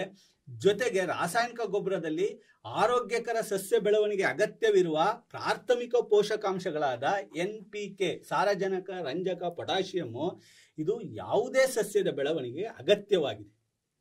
ಜೊತೆಗೆ ರಸಗೊಬ್ಬರಗಳ ಪ್ರಮಾಣವು ಮಣ್ಣಿನ ಫಲವತ್ತತೆ ನಾವು ಎಷ್ಟು ಹಾಕ್ಬೇಕು ಅಂದ್ರೆ ಆ ಮಣ್ಣು ಪರೀಕ್ಷೆ, ಮಣ್ಣಿನ ಫಲವತ್ತತೆಯನ್ನು ಆಧರಿಸಿ ಹಾಕೋದ್ರಿಂದವ ಖಂಡಿತ ಫಲವತ್ತತೆ ಹೆಚ್ಚಾಗುತ್ತೆ. ಜೊತೆಗೆ ಸಾರಜನಕ, ಇನ್ನಿತರ ಪೋಷಕಾಂಶಗಳು ರಾಸಾಯನಿಕ ಗೊಬ್ಬರದಲ್ಲಿ ಇರೋದ್ರಿಂದ ಇವು ಸಸ್ಯದ ಬೆಳವಣಿಗೆಗೆ ಬಹಳಷ್ಟು ಸಹಕಾರಿಯಾಗಿದೆ. ಇದು ಮಣ್ಣಿನ CN ಅನುಪಾತದ ನಿರ್ವಹಣೆಯನ್ನು ಬಹಳ ಉತ್ಕೃಷ್ಟವಾಗಿ ಮಾಡುತ್ತೆ. ಇದು ಮಣ್ಣಿನ ಸಾರಜನಕ ಜೈವಿಕ ಗುಣಗಳನ್ನು ಹೆಚ್ಚಿಸುತ್ತೆ, ಮತ್ತೆ ಪೋಷಕಾಂಶಗಳನ್ನ ಹೆಚ್ಚು ಇರಿಸಿಕೊಳ್ಳೋದ್ರಿಂದ ಮಣ್ಣಲ್ಲಿ ಹೆಚ್ಚು ಕಾಲ ಕಾಪಾಡೋದ್ರಿಂದ ಇದು ಬೆಳೆಗಳಿಗೆ ಉತ್ತಮವಾಗಿ ಬೆಳೆಯೋದಕ್ಕೆ ಸಹಾಯ ಮಾಡುತ್ತೆ. ಹಾಗಾಗಿ ರಾಸಾಯನಿಕ ಗೊಬ್ಬರಗಳು ಮಣ್ಣಿನ ಫಲವತ್ತತೆಯನ್ನು ಹೆಚ್ಚಿಸಿ ಇಳುವರಿನೇ ಅದಕ್ಕೆ ಉತ್ತರದ ರೂಪದಲ್ಲಿ ನಮಗಿದೆ ಅನ್ನೋದು ನನ್ನ ಉತ್ತಮವಾಗಿರ್ತಕ್ಕಂಥ ವಿಚಾರ ಪ್ರಸನ್ನ ಕುಮಾರಿಂದ. ಇವತ್ತು ಭಾರತ ಏನಿದೆ ಕೃಷಿ ಪ್ರಧಾನ ದೇಶ ಅಂತ ಕರಿತೀವಿ. ಈಗೆಲ್ಲ ಕೂಡಿ ಕಳೆದು ಎಲ್ಲ ತೆಗೆದು ಆಧುನಿಕದಲ್ಲಿ ಒಂದು 60% ಆದರೂ ಕೃಷಿ ಮಾಡ್ತಿದ್ದಾರಾ? ಈ 60% ಕೃಷಿ ಮಾಡ್ತಿರ್ತಕ್ಕಂಥ ರೈತರು ಅಲ್ಲಲ್ಲಿ ಆತ್ಮಹತ್ಯೆ ಕೇಸುಗಳು ಕಂಡು ಬರ್ತವೆ. ಯಾಕಂತಂದ್ರೆ ನಷ್ಟವನ್ನು ಅನುಭವಿಸಿದ ಅಂತಂದ್ರೆ ಇಲ್ಲಿ ಇವರು ಪ್ರಸನ್ನ ಕುಮಾರ್ ವಾದ ಪ್ರಕಾರ ಸಾವಯವ ಕೃಷಿ ಅಂತಕ್ಕಂಥದ್ದು ಒಂದು ವೆಚ್ಚದಾಯಕವಾಗಿರ್ತಕ್ಕಂಥ ಕೃಷಿ. ಆ ವೆಚ್ಚದಾಯಕ ಕೃಷಿಯನ್ನು ಅವಲಂಬಿಸಿ ಜೊತೆಗೆ ನಮ್ಮ ಮಳೆಯೊಂದಿಗೆ ನಡೀತಕ್ಕಂಥ ಜೂಜಾಟ ಇದು ಕೃಷಿ ಅಂತಕ್ಕಂಥದ್ದು, ಅದನ್ನು ಅನುಭವಿಸ್ಬೇಕು. ಇಲ್ಲಿ ಸಾವಯವ ಕೃಷಿ ವೆಚ್ಚನೂ ಭರಿಸ್ಬೇಕು, ಜೊತೆಗೆ ಇಳುವರಿನೂ ಕಮ್ಮಿ ಅಂತಂದ್ರೆ ಇವತ್ತು ಆ ಕೃಷಿ ಅಂತಕ್ಕಂಥದ್ದು ಒಂದು ಆರ್ಥಿಕತೆಗೆ ಒಗ್ಗೂಡಿಸ್ಕೊಂಡು ಬಿಟ್ಟಿದೆ. ಅದು ಇಲ್ಲಿ ಆ ಕೃಷಿಯಲ್ಲಿ ಆ ರೈತ ಬಾಳಿ ಬದುಕಬೇಕಾದ್ರೆ ಇಂಥವೆಲ್ಲ ಬೇಕು. ವೈಜ್ಞಾನಿಕವಾಗಿರ್ತಕ್ಕಂಥ ಇಂಥ ಸಲಕರಣೆ ಜೊತೆಗೆ ಇಂಥ ಕೃಷಿ ರಾಸಾಯನಿಕಗಳು ಬೇಕು. ಅದನ್ನು ವೈಜ್ಞಾನಿಕವಾಗಿ ಬಳಸೋಣ, ನಮ್ಮ ವಿಜ್ಞಾನಿಗಳ ಸಲಹೆ ಪಡೆದುಕೊಂಡು ನಮ್ಮ ರೈತರು ಬಾಳಿ ಬದುಕಲಿ ಅಂತಕ್ಕಂಥ ವಾದಕ್ಕೆ, ಪ್ರಸನ್ನ ಕುಮಾರ್ ಅವರ ವಾದಕ್ಕೆ ಕೊಟ್ರೆ ಶಿವಪ್ಪ ಅವರು ಏನು ಹೇಳ್ತಾರೆ ಅಂತ ನೋಡಿ. ಅವರು ಅವಾಗ್ಲಿಂದ ಹೇಳ್ತಾ ಇದ್ದಾರೆ, ಅದು ಬರೀ ಇಳುವರಿ ಬಗ್ಗೆ ಮಾತಾಡ್ತಾ ಇದ್ದಾರೆ. ಈಗ ರಾಸಾಯನಿಕ ಗೊಬ್ಬರವನ್ನು ಬಳಸಿಬಿಟ್ಟು ಏನು ಇಳುವರಿ ತಗಂತೀವಿ, ಅದು ಎಷ್ಟು ಸಾತ್ವಿಕವಾದಂಥ ಆಹಾರ ಎಂಬುದರ ಬಗ್ಗೆ ನಾವು ಯೋಚನೆ ಮಾಡಬೇಕು. ಅದಕ್ಕಿಂತ ಮುಖ್ಯ ಇವತ್ತಿನ ವಿಷಯ ಇರ್ತಕ್ಕಂಥದ್ದು ಫಲವತ್ತತೆ ಹೆಚ್ಚಾಗುತ್ತೆ ಅಂದರು. ಎಷ್ಟು ದಿನ ಹೆಚ್ಚಾಗುತ್ತೆ ರಾಸಾಯನಿಕ ಗೊಬ್ಬರದು? ರಾಸಾಯನಿಕ ಗೊಬ್ಬರ ಅಂದರೆ ಕಡಿಮೆ ಕೆಪಾಸಿಟಿ ಅಂತ ಅವಧಿ ಇರತಕ್ಕಂಥದ್ದು. ಅದು ಹೆಂಗಾಗುತ್ತೆ, ಅಷ್ಟು ಅವಧಿಲಿ ಇರಬರ ಮೂಲ ಫಲವತ್ತತೆಯನ್ನು ಅದು ಕೊಚ್ಚಿ ನಾಶ ಮಾಡಿ ಹಾಕುತ್ತೆ. ಅದಕ್ಕೇನೆ ಯಾರು ಇಫ್ಕೋ ಸಂಸ್ಥೆ ಕ್ಷೇತ್ರಾಧಿಕಾರಿ ಸತೀಶ್ ಕುಮಾರ್ ಅವರು ಹೇಳ್ತಾರೆ, ರಾಸಾಯನಿಕ ಗೊಬ್ಬರ ಮತ್ತು ಕೀಟನಾಶಕಗಳು ಅತಿಯಾದ ಬಳಕೆಯಿಂದ ಮಣ್ಣಿನ ಫಲವತ್ತತೆ ಸರ್ವನಾಶವಾಗುತ್ತದೆ. ಈ ಸಂಸ್ಥೆ ಅಧ್ಯಕ್ಷರೇ ಹೇಳ್ತಕ್ಕಂಥದ್ದು, ಸತೀಶ್ ಕುಮಾರ್ ಅವರು ಹೇಳ್ತಕ್ಕಂಥ ಹೇಳಿಕೆ ಅದು. ಮತ್ತೆ 2013ರಲ್ಲಿ ಈ ರೀತಿ ಏನಾದರೂ ದಿನದಿಂದ ದಿನ ಏನಾಗುತ್ತೆ, ಈ ವರ್ಷ ರಾಸಾಯನಿಕ ಗೊಬ್ಬರ ತಗೊಳಕ್ಕೆ ರೈತಂತಕ್ಕೆ ಅವ್ರೇಂದ್ರು ಬಹಳ ಕಡಿಮೆ ದುಡ್ಡು, ಕಡಿಮೆ ದುಡ್ಡಲ್ಲಿ ಇಲ್ಲ. ಒಂದ್ ಚೀಲ DAP ತಗೊಳಕ್ಕೆ ಎಷ್ಟು ಬೇಕು ಇವತ್ತು ದುಡ್ಡು? ಅದಕ್ಕೂ ಖರ್ಚು ಮಾಡಬೇಕಾಗುತ್ತೆ. ಒಂದ್ ಚೀಲ ಯೂರಿಯಾ ಬೇಕಂದ್ರೆ ಎಷ್ಟು ಬೇಕು ದುಡ್ಡು ಇವತ್ತು? 2 ಹಸ ಸಾಕೊಂಡ್ಬಿಟ್ರೆ ಸಾಕು, ಯೂರಿಯಾ DAP ಅಷ್ಟು ನಮ್ಮ ಸೆಗಣಿನೇ ಹಾಕಿ ತಿಪ್ಪಿ ಗೊಬ್ಬರ ಆಗುತ್ತೆ ನಮಗೆ. ಈಗ ಅವರು ಬಹಳ ಕಡಿಮೆ ವೆಚ್ಚದ ಇದು ಪುಕ್ಷಟೆ ಸಿಗುತ್ತಲ್ಲ ನಿಮಗೆ. ನಿಮ್ಗೆ ಹೈನುಗಾರಿಕೆ ಜೊತೆಗೆ ಅದು ಒಂದು ಉದ್ಯೋಗ ಆದಂಗ ಆಗುತ್ತೆ ನಿಮಗೆ. ಅಲ್ಲಿ ಕೊಟ್ಟಿಗೆ ಗೊಬ್ಬರ ಸಿಗುತ್ತಲ್ಲ, ಉಪಕಸಬುಗಳನ್ನು ಮಾಡ್ಕೋಬಹುದಲ್ಲ. ಯಾಕೆ ನೀವು ಯೂರಿಯಾ ಹಿಂದೆ, DAP ಹಿಂದೆ, ರಂಜಕದಿಂದ, ಪೊಟ್ಯಾಶ್ ಹಿಂದೆ ಹೋಗ್ತಾ ಇದ್ರಿ? ಆ ಸತ್ವ ಹೆಂಗ್ ಹೆಚ್ಚಿಗೆ ಮಾಡುತ್ತಮ್ಮ ನನಗೆ ಗೊತ್ತಾಗವಲ್ದು. ಒಂದು ಬೆಳೆ ತಗದ್ನೆ ಅಂದ್ರೆ ಅದನ್ನೆಲ್ಲ ಹಿಂಡಿ ಬಿಸಾಕಿರ್ತದೆ. ಕಬ್ಬಿನ ರಸವನ್ನು ಕಬ್ಬಿನ ಹಾಲು ತೆಗೆದಾಗ ಕಬ್ಬು ಸಿಪ್ಪೆ ಹೆಂಗಿರುತ್ತೆ ಹಂಗೆ ಮಾಡುತ್ತೆ ಮಣ್ಣನ್ನದು ರಾಸಾಯನಿಕ ಗೊಬ್ಬರ. ಆಮೇಲೆ ಏನಿರುತ್ತೆ ಮಣ್ಣಲ್ಲಿ? ಆ ಮಣ್ಣನ್ನು ಫಲವತ್ತತೆ ಮಾಡಕ್ ಮತ್ತೆ ಕೊಟ್ಟಿಗೆ ಗೊಬ್ಬರ ಹೊಡಿಸ್ಬೇಕು, ಅಥವಾ ಕೆರೆ ಹೊಂಡನ್ನು ಹೊಡಿಸ್ಬೇಕು. ಇನ್ನೊಂದಿನ ರೈತ ಮತ್ತೆ ಆ ಕಡೆಗೆ ಮೊರೆ ಹೋಗ್ಬೇಕಾಗುತ್ತೆ. ಈ ಹಿನ್ನೆಲೆಯಲ್ಲಿ ಏನಾಗುತ್ತೆ, ಇದೇ ರೀತಿ ಮಾಡಿದ್ರೆ ಅದು ಫಲವತ್ತತೆ ಕುಸಿತ ಕಾಣ್ತಾ ಹೋಗುತ್ತೆ. ಆ ಜಮೀನಿಂದು, ಆ ಮಣ್ಣಿಂದು ಕುಸಿತ ಕಾಣ್ತಾ ಭವಿಷ್ಯದಲ್ಲಿ ಆಹಾರ ಭದ್ರತೆಗೆ ಒಂದು ಸಂಚಕಾರ ಆಗುತ್ತೆ. ನಾನು ಈಗಿನ ತತ್ಕ್ಷಣದಲ್ಲಿ ಇವರು ರಾಸಾಯನಿಕ ಗೊಬ್ಬರ ಹಾಕಿ ಬೆಳೆದು ಬಿಡ್ತಾರೆ. ಫ್ಯೂಚರ್ಗೆ ಏನು ಕೊಡ್ತಾ ಇದೀವಿ ನಾವು? ಮಣ್ಣನ್ನು ನಮ್ಮ ಭವಿಷ್ಯದ ಮಕ್ಕಳಿಗೆ ಎಂತ ಮಣ್ಣನ್ನು ಕೊಡ್ತಾ ಇದೀವಿ ನಾವು? ಇವತ್ತು ಹಿಂದೆ ಅವ್ರು ಹೇಳಿದ್ರೆ, ಹಿಂದೆ ಅಷ್ಟು ಬೆಳೆ ಬೆಳೀತಾ ಇರಲಿಲ್ಲ, ಬರೀ 10 ಚೀಲ ಬೆಳೆದ್ಬಿಟ್ಟು 100 ವರ್ಷ ಇರೋರು ಅವರು. ಅದನ್ನು ತಿಂದ್ಬಿಟ್ಟು ಆ ಜೋಳ ತಿಂದು ಆ ರಾಗಿ ತಿಂದು. ಈಗ ಇವ್ರು ಹೇಳಿದಾಗ 40 ಚೀಲ 60 ಚೀಲ 100 ಚೀಲಗಳೇ ಬೆಳಿತಾರೆ. ಇದನ್ನು ತಿಂದ್ಬಿಟ್ಟು ಎಷ್ಟು ಜನ ಬದುಕ್ತಾ ಇದೀವಿ ನಾವು? ನಮ್ಮ ಆಯುಷ್ಯದ ಮಿತಿ ಎಲ್ಲಿ ಬಂದಿದೆ ಇವತ್ತು? ಇದಕ್ಕೆ ಪ್ರಮುಖ ಕಾರಣ ಏನು? ಇವತ್ತು ಬಳಸ್ತಕ್ಕಂಥ ಕೀಟನಾಶಕಗಳು ಇರ್ಬೋದು, ಇವತ್ತು ಬಳಸ್ತಕ್ಕಂಥ ರಾಸಾಯನಿಕ ಗೊಬ್ಬರಗಳು ಇರ್ಬೋದು. ಇಲ್ಲಿ ಇದು ಬಹಳ ಮುಖ್ಯ ಆಗುತ್ತೆ. ಇನ್ನೊಂದು, ಸರ್ಕಾರನೇ ಒತ್ತು ಕೊಡ್ತಾ ಇದೆ, ಕಾಂಪೋಸ್ಟ್ ಗೊಬ್ಬರ ತಯಾರಿಸ್ಕೊಳ್ಳಿ, ಎರೆಹುಳು ಗೊಬ್ಬರ ತಯಾರಿಸ್ಕೊಳ್ಳಿ, ಹಸಿರೆಲೆ ಗೊಬ್ಬರ ತಯಾರಿಸ್ಕೊಳ್ಳಿ ಅಂತಂದು ಮಣ್ಣಿನ ಆರೋಗ್ಯ ಚೀಟಿಯನ್ನು ವಿತರಣೆ ಮಾಡ್ತಾ ಇದೆ. ನಾವ್ ಹೆಂಗ ಆರೋಗ್ಯ ಚೀಟಿ ನಮ್ಮದು ಮನುಷ್ಯರದ್ದು ಮಾಡ್ತಾ ಇದೀವೋ, ಮಣ್ಣಿನ ಆರೋಗ್ಯ ಚೀಟಿಯನ್ನು ಕೃಷಿ ಇಲಾಖೆ ಮಾಡ್ತಾ ಇದೆ. 2013ರಲ್ಲಿ ಜಾಗತಿಕ ಮಣ್ಣಿನ ಆರೋಗ್ಯ ದಿನಾಚರಣೆಯನ್ನು ವಿಶ್ವಸಂಸ್ಥೆ ಜಾರಿಗೆ ತರುತ್ತೆ. ಮಣ್ಣಿನ ಆರೋಗ್ಯನೂ ಬಹಳ ಇಂಪಾರ್ಟೆಂಟು ಅಂತ. ಮಣ್ಣಿನ ಆರೋಗ್ಯವನ್ನ ಏನ್ ಮಾಡ್ತಾ ಇದೀವಿ? ಈ ರಾಸಾಯನಿಕ ಗೊಬ್ಬರಗಳನ್ನು ಬಳಸಿಕೊಂಡು ಆರೋಗ್ಯವನ್ನ ನಾವೇ ಕೆಡಿಸಿ ಹಾಕ್ತಾ ಇದೀವಿ, ಮಣ್ಣಿನ ಆರೋಗ್ಯವನ್ನ. ಆಮೇಲೆ ರಾಸಾಯನಿಕ ಗೊಬ್ಬರ ಅವ್ರು ಹೇಳಿದ್ರು, ಉಷ್ಣಾಂಶವನ್ನ ಹೆಚ್ಚಿಸುತ್ತಿದ್ದು, ನೀರಿಂದ ಉಷ್ಣಾಂಶವನ್ನು ಹೆಚ್ಚಿಸುತ್ತಿದ್ದು. ಉಷ್ಣಾಂಶವನ್ನು ಹೆಚ್ಚಿಸಿದ್ರೆ ಆಟೋಮೆಟಿಕ್ಲಿ ಧರೆಯ ತಾಪಮಾನ ಹೆಚ್ಚಳ ಆಗುತ್ತೆ. ಧರೆಯ ತಾಪಮಾನ ಹೆಚ್ಚಳ ಆದ್ರೆ ಏನೆಲ್ಲ ನಮಗೆ ವ್ಯತಿರಿಕ್ತ ಪರಿಣಾಮಗಳು ಬೀರ್ತವೆ. ಹಿಮಾಲಯಗಳಂತ ಶಿಖರಗಳ ಟೋಪಿಗಳು ಕರಗ್ತವೆ. ಭೂಮಿಗೆ ಅದು ಅಪಾಯಕಾರಿ. ಇವು ಆಗ್ಲೇ ರೇವಣಸಿದ್ದೇಶ್ವರ ಸರ್ ಹೇಳ್ದಂಗೆ ಓಜೋನಿಗೆ ಎಫೆಕ್ಟ್ ಆಗುತ್ತೆ. ಅದು ಅತಿ ನೇರಳಾತೀತ ಕಿರಣಗಳು ನೇರವಾಗಿ ಬರ್ತವೆ. ಬರೀ ಎಲ್ಲಾ ಸಕಲ ಜೀವಿಗಳಿಗೂ ಅದು ಹಾನಿನೇ. ಆಮೇಲೆ ಇನ್ನೊಂದು ಪ್ರಕೃತಿ, ಗಾಂಧೀಜಿ ಅವರು ಬಹಳ ಸೊಗಸಾಗಿ ಹೇಳ್ತಾರೆ ಒಂದು ಕಡೆಗೆ, ಪ್ರಕೃತಿ ಮಾನವನ ಅವಶ್ಯಕತೆಗಳನ್ನು ಪೂರೈಸುತ್ತದೆ ಹೊರತು ದುರಾಸೆಗಳನ್ನಲ್ಲ. ಈ ಭೂಮಿನ ನಾವು ಅದೇ ಯಾವ ರೀತಿ ಇದೆ ಅದೇ ರೀತಿ ಪೋಷಕಾಂಶಗಳನ್ನು ಪಡೆದು ಸಾಕಿ ನಾವು ಬೆಳಕಬೇಕೆ ಹೊರತು ದುರಾಸೆಗೆ ಇವತ್ತು ನಾವು ಕೆಮಿಕಲ್ ಅನ್ನು ಬಳಸ್ಕೊಂಡ್ಬಿಟ್ಟು ಮಾಡಿದಾಗ ಅದು, ಅದಕ್ಕಾಗಿ ಅವರು ಗಾಂಧೀಜಿ ಅವರು ಈ ಮಾತನ್ನು ಹೇಳಿದ್ರೆ ಈ ರೀತಿ ಮಾಡ್ತಾರೆ ಅಂತಾನೆ. ಆದ್ರಿಂದ ರಾಸಾಯನಿಕ, ನಾನು ಹೇಳಿದ ರಾಸಾಯನಿಕ ಗೊಬ್ಬರದಿಂದ ಬೆಳೆದಂತ ಉದಾಹರಣೆ ಯಾವುದು ಬೇಡ. ಈ ಬೈಲರ್ ಕೋಳಿ ಮತ್ತು ನಾಟಿ ಕೋಳಿ ತಗೊಳ್ಳಿ. ಇವ್ರು ಹೇಳ್ದಂಗೆ 3 ತಿಂಗಳು ಬೈಲರ್ ಕೋಳಿ 3.5 kg ಬೆಳೆಯುತ್ತೆ. ನಾಟಿ ಕೋಳಿ 3.5 kg ಬೆಳೆಸ್ಬೇಕಂದ್ರೆ ಎಷ್ಟು ವರ್ಷ ಸಾಕ್ಬೇಕು ನಾನು? 2 ವರ್ಷ 3 ವರ್ಷ 4 ವರ್ಷ ಸಾಕ್ಬೇಕು. ಅಲ್ಲಲ್ಲ, ರೇಟ್ ಅಷ್ಟೇ ಇದೆ. ಸತ್ತು ಇವತ್ತು ನೀವು ಹುಡ್ಕೊಂಡು ಹೋಗೋದು ಯಾವ್ದು ಹುಡ್ಕೊಂಡು ಹೋಗ್ತೀರಿ? ಸೇಲ್ ಪ್ರಮಾಣ ನೋಡಿ ಸರ್. ಅಲ್ಲ, ಸೇಲ್ ಪ್ರಮಾಣ ಅಲ್ಲ, ರೇಟ್ ಇದೆ ಅನ್ನೋದಕ್ಕೆ ಕ್ವಾಲಿಟಿ ಹುಡ್ಕೊಂಡು ಹೋಗ್ತಾರೆ. ಈ ಸಂಬಾರದಲ್ಲಿ ನಾಟಿ ಕೋಳಿ ಸಾರು ಬೇರೆ ಆಗುತ್ತೆ, ನಿಮ್ ಬೈಲರ್ ಕೋಳಿ ಸಾರು ಬೇರೆ. ಇವತ್ತು ನಾನು ಯಾಕೆ ಅದನ್ನು ಹೋಲಿಸ್ತಾ ಇದ್ದೀನಿ, ಇವತ್ತಿನ ಮಕ್ಕಳನ್ನ ನೋಡ್ಕೊಳ್ಳಿ ನೀವು. ಇವತ್ತಿನ ಮಕ್ಕಳು ಈ ರೀತಿ ಕೆಮಿಕಲ್ ಯುಕ್ತ ಮಣ್ಣಲ್ಲಿ ಬೆಳೆದಿರ್ತಕ್ಕಂಥ ಆಹಾರಗಳನ್ನ ತಿಂದು ಯಾವ ಶಾರೀರಿಕವಾಗಿ ಅಸಮತೋಲನವನ್ನ ಉಂಟಾಗ್ತಾ ಇದ್ದಾವೆ. ಚಿಕ್ಕ ಮಕ್ಕಳು 50 kg 60 kg ಬರ್ತಾ ಇದ್ದಾವೆ. ಈ ಬೈಲರ್ ಕೋಳಿ ನೋಡಿದಂಗೆ ಆಗ್ತಾ ಇದೆ ಮಕ್ಕಳನ್ನೇ. ಇದು ಪ್ರಮುಖವಾದ ಕಾರಣ ಯಾವುದು? ಕೆಮಿಕಲ್ ಬಳಕೆ. ಮತ್ತೆ ವ್ಯತಿರಿಕ್ತ ದುಷ್ಪರಿಣಾಮಗಳು ಬರ್ತಾ ಇದ್ದಾವೆ. ಇವತ್ತು 15 ವರ್ಷಕ್ಕೆ ಹಾರ್ಟ್ ಅಟ್ಯಾಕ್ ಬಂದಿದೆ, ಮಕ್ಕಳಿಗೆ ಹಾರ್ಟ್ ಅಟ್ಯಾಕ್ ಬಂದಿದೆ. ಏನ್ ಇದಕ್ಕೆಲ್ಲ ಕಾರಣ? ಅದು ಲೈಫ್ ಸ್ಟೈಲ್ ಹೋಗುತ್ತೆ ಸರ್. ಅಲ್ಲಲ್ಲ, ಅದನ್ನೇ ಹೇಳಿದ್ದು. ಇಡೀ ನಮ್ಮ ಯಾವ್ದು ಆಯುಷ್ಯವನ್ನೇ ಇದು ಡಿಕ್ರೀಸ್ ಮಾಡುತ್ತೆ. ಹೊಸ ಬಗೆಯ ರೋಗಗಳಿಗೆ ನಮ್ಮನ್ನ ತಂದೊಡುತ್ತೆ. ಮತ್ತೆ ರಾಸಾಯನಿಕ ಗೊಬ್ಬರ ನಿಯಂತ್ರಣ ಮಾಡಲು ಈಗ ಸರ್ಕಾರ ಯಾಕೆ ಸಾವಯವ ಗೊಬ್ಬರ ತಯಾರಿಸಿ, ಕಾಂಪೋಸ್ಟ್ ಗೊಬ್ಬರ ತಯಾರಿಸಿ, ಎರೆಹುಳು ಗೊಬ್ಬರ ತಯಾರಿಸಿ ತೊಟ್ಟಿ ಕಟ್ಟಕ್ಕಾಗಿ 30,000 ದುಡ್ಡು ಕೊಡುತ್ತೆ ರೈತನಿಗೆ. ರಾಸಾಯನಿಕ ಗೊಬ್ಬರಗಳು ಶೇಖರಣೆ ಇಡಿಸಿ ಅಂತಂದು ಎಲ್ಲರೂ ದುಡ್ಡು ಕೊಟ್ಟಿದ್ದ? ಇಲ್ಲ. ಯಾಕೆ ಅದಕ್ಕೆ ಯಾಕೆ ಪ್ರೋತ್ಸಾಹ ಕೊಡ್ತಾ ಇಲ್ಲ? ಇದಕ್ಕೆ ಯಾಕೆ ಪ್ರೋತ್ಸಾಹ ಕೊಡ್ತಾ ಇದೆ ಸರ್ಕಾರ? ಭಾರತ್ ಬ್ರ್ಯಾಂಡ್ ಯೋಜನೆ 2 ಲಕ್ಷ ಕೋಟಿ ಕೊಡ್ತಾ ಇದೆ ಸರ್. ರಾಸಾಯನಿಕ ಗೊಬ್ಬರಗಳು ವಿತರಣೆ ಕೊಡ್ತಾ ಇದೆ. ನಾನು ಹೇಳೋದು ಯಾವ್ದು ಗೊಬ್ಬರಗಳನ್ನ ತಯಾರಿಸಿ ಭೂಮಿಯನ್ನ ನೀವು ಸಂರಕ್ಷಣೆ ಮಾಡಿ ಅಂತ ಸರ್ಕಾರ ಈ ರೀತಿ ಘೋಷಣೆ ಮಾಡಿಬಿಟ್ಟು ಯಾವುದನ್ನ ಸಾವಯವ ಗೊಬ್ಬರವನ್ನ ನೀವೇ ತಯಾರಿಸಿ ಅಂತ ಪ್ರತಿ ರೈತನಿಗೂ ತೊಟ್ಟಿಯನ್ನ ಕಟ್ಟಿಕೊಳ್ಳಿಕ್ಕೆ ಧನ ಸಹಾಯವನ್ನ, ಪುಕ್ಷಟೆ ಧನ ಸಹಾಯವನ್ನ ಮಾಡುದು. ನಿಮ್ಮ ಹೊಲದಲ್ಲಿ ಇರ್ತಕ್ಕಂಥ ಸೆದೆ ಸಪ್ಪೆಗಳನ್ನೆಲ್ಲ ಹೋಗಿ ಒಂದ್ ಕಡೆಗೆ ಹಾಕಿ, ಸೆಗಣಿನ ಒಂದ್ ಕಡೆಗೆ ಹಾಕಿ, ಎರೆಹುಳು ಗೊಬ್ಬರವಂತ ಎಲ್ಲದಕ್ಕೂ ಸಹಾಯಧನ ಯಾಕೆ ಕೊಡ್ತಾ ಇದೆ? ರಾಸಾಯನಿಕ ಗೊಬ್ಬರನೇ ಮುಖ್ಯ ಅನ್ನಂಗಿದ್ರೆ ಸಾವಯವ ಗೊಬ್ಬರಕ್ಕೆ ಉತ್ತೇಜನ ನೀಡ್ತಾ ಇರಲಿಲ್ಲ. ಇವತ್ತು ನೋಡಿ, ತರಕಾರಿಗಳು ಹೋಗಿ ಅಕ್ಕಪಕ್ಕನೇ ಇರಲಿ, ನೀವು ಬರೀ 10 ರೂಪಾಯಿಗೆ ಸಿಗ್ಲಿ ಯಾವುದೋ ಹೈಬ್ರಿಡ್ ತಗೊಳ್ಳಲ್ಲ. ಸಾವಯವ ಕೃಷಿ 15 ರೂಪಾಯಿ ಇದ್ರೆ ತಗೊಂತಾರೆ. ಅಲ್ಲಿ ಯಾಕೆ ತಗೊಂತಾರೆ? ಆರೋಗ್ಯದ ಬಗ್ಗೆ ಒಂದು ಖಚಿತತೆ ಇದೆ, ಅಲ್ಲಿ ಏನೋ ಒಳ್ಳೇದಿದೆ, ಅದು ಕ್ವಾಲಿಟಿ ಇದೆ. ಕ್ವಾಲಿಟಿ ಬೇಕು ನಮಗೆ ಹೊರತು ಕ್ವಾಂಟಿಟಿ ಅಲ್ಲ. ಇವ್ರು ಕ್ವಾಂಟಿಟಿಯಿಂದ ಹೋಗ್ತಾ ಇದಾರೆ. ನಾವು ಅಷ್ಟು ಬೆಳಿತೇವೆ, ಇಷ್ಟು ಬೆಳಿತೇವೆ, ಹಂಗ್ ಬೆಳಿತೇವೆ, ಹಿಂಗ್ ಬೆಳಿತೇವೆ, ದಷ್ಟಪುಷ್ಟವಾಗಿ. ಅದನ್ನ ನಾನು ಬೈಲರ್ ಕೋಳಿ ಅದನ್ನ ಕೊಟ್ಟಿದ್ದೆ, ದಷ್ಟಪುಷ್ಟವಾಗಿ ಬೆಳಿತಿದ್ವಿ. ಕ್ವಾಂಟಿಟಿ ಇಂಪಾರ್ಟೆಂಟ್ ಅಲ್ಲ, ನಮಗೆ ಕ್ವಾಲಿಟಿ ಇಂಪಾರ್ಟೆಂಟು. ಭೂಮಿಯ ಕ್ವಾಲಿಟಿಯನ್ನ ನಾವು ಉಳಿಸ್ಕೊಳಕ್ ಆಗ್ತಾ ಇಲ್ಲ ಈ ರಾಸಾಯನಿಕ ಗೊಬ್ಬರವನ್ನ ಇದು ಮಾಡಿ. ಅವರು ಕಡಿಮೆ ಖರ್ಚು ಅಂತಂದ್ರೆ ಅದು ಕಡಿಮೆ ಖರ್ಚಲ್ಲ, ಕೊಟ್ಟಿಗೆ ಗೊಬ್ಬರನೇ ಕಡಿಮೆ ಬರುತ್ತೆ. ಹಂಗಾಗಿ ಭೂಮಿಯ ಫಲವತ್ತತೆಯನ್ನು ಈ ರಾಸಾಯನಿಕ ಗೊಬ್ಬರಗಳು ಸರ್ವನಾಶ ಮಾಡಿದ್ದಾವೆ. ಅದನ್ನು ಉಳಿಸ್ಕೊಳ್ಬೇಕಾಗಿದೆ ಇಂದಿನ ನಮ್ಮಗಳ ಕರ್ತವ್ಯ. ಇವತ್ತು ನಾವು ಮತ್ತೆ ಅದಕ್ಕಾಗಿನೇ ನೋಡಿ, ಇವತ್ತು ದೇಶದಾದ್ಯಂತ ಸಾವಯವ ಕೃಷಿಕರಿಗೆ ಗಮನ ಹರಿತಾ ಇದೆ. ಹಂಗಾಗಿ ರಾಸಾಯನಿಕ ಗೊಬ್ಬರಗಳು ಯಾವತ್ತಿಗೂ ಧಕ್ಕೆನೇ ಇದೆ. ನಾವು ನಮ್ಮ ಕೃಷಿ ಪ್ರಧಾನ ದೇಶದಲ್ಲಿ ಈ ರಾಸಾಯನಿಕ ಮತ್ತು ಕೀಟನಾಶಕಗಳನ್ನ ಹೆಚ್ಚಾಗಿ ಬಳಕೆ ಮಾಡಿದ್ರು ಕೂಡ ಒಂದು ವಿಜ್ಞಾನಿಗಳ ತಂಡ ಸಾವಯವ ಗೊಬ್ಬರಗಳ ಬಳಕೆಗೆ ಉತ್ತೇಜನ ಕೊಡ್ತಾ ಬಂದಿದೆ. ಅದನ್ನು ನಾವು ಆಗಾಗ ಅಲ್ಲಲ್ಲಿ ದಿನಪತ್ರಿಕೆಗಳಲ್ಲಿ ಓದ್ತಾ ಇದ್ದೀವಿ.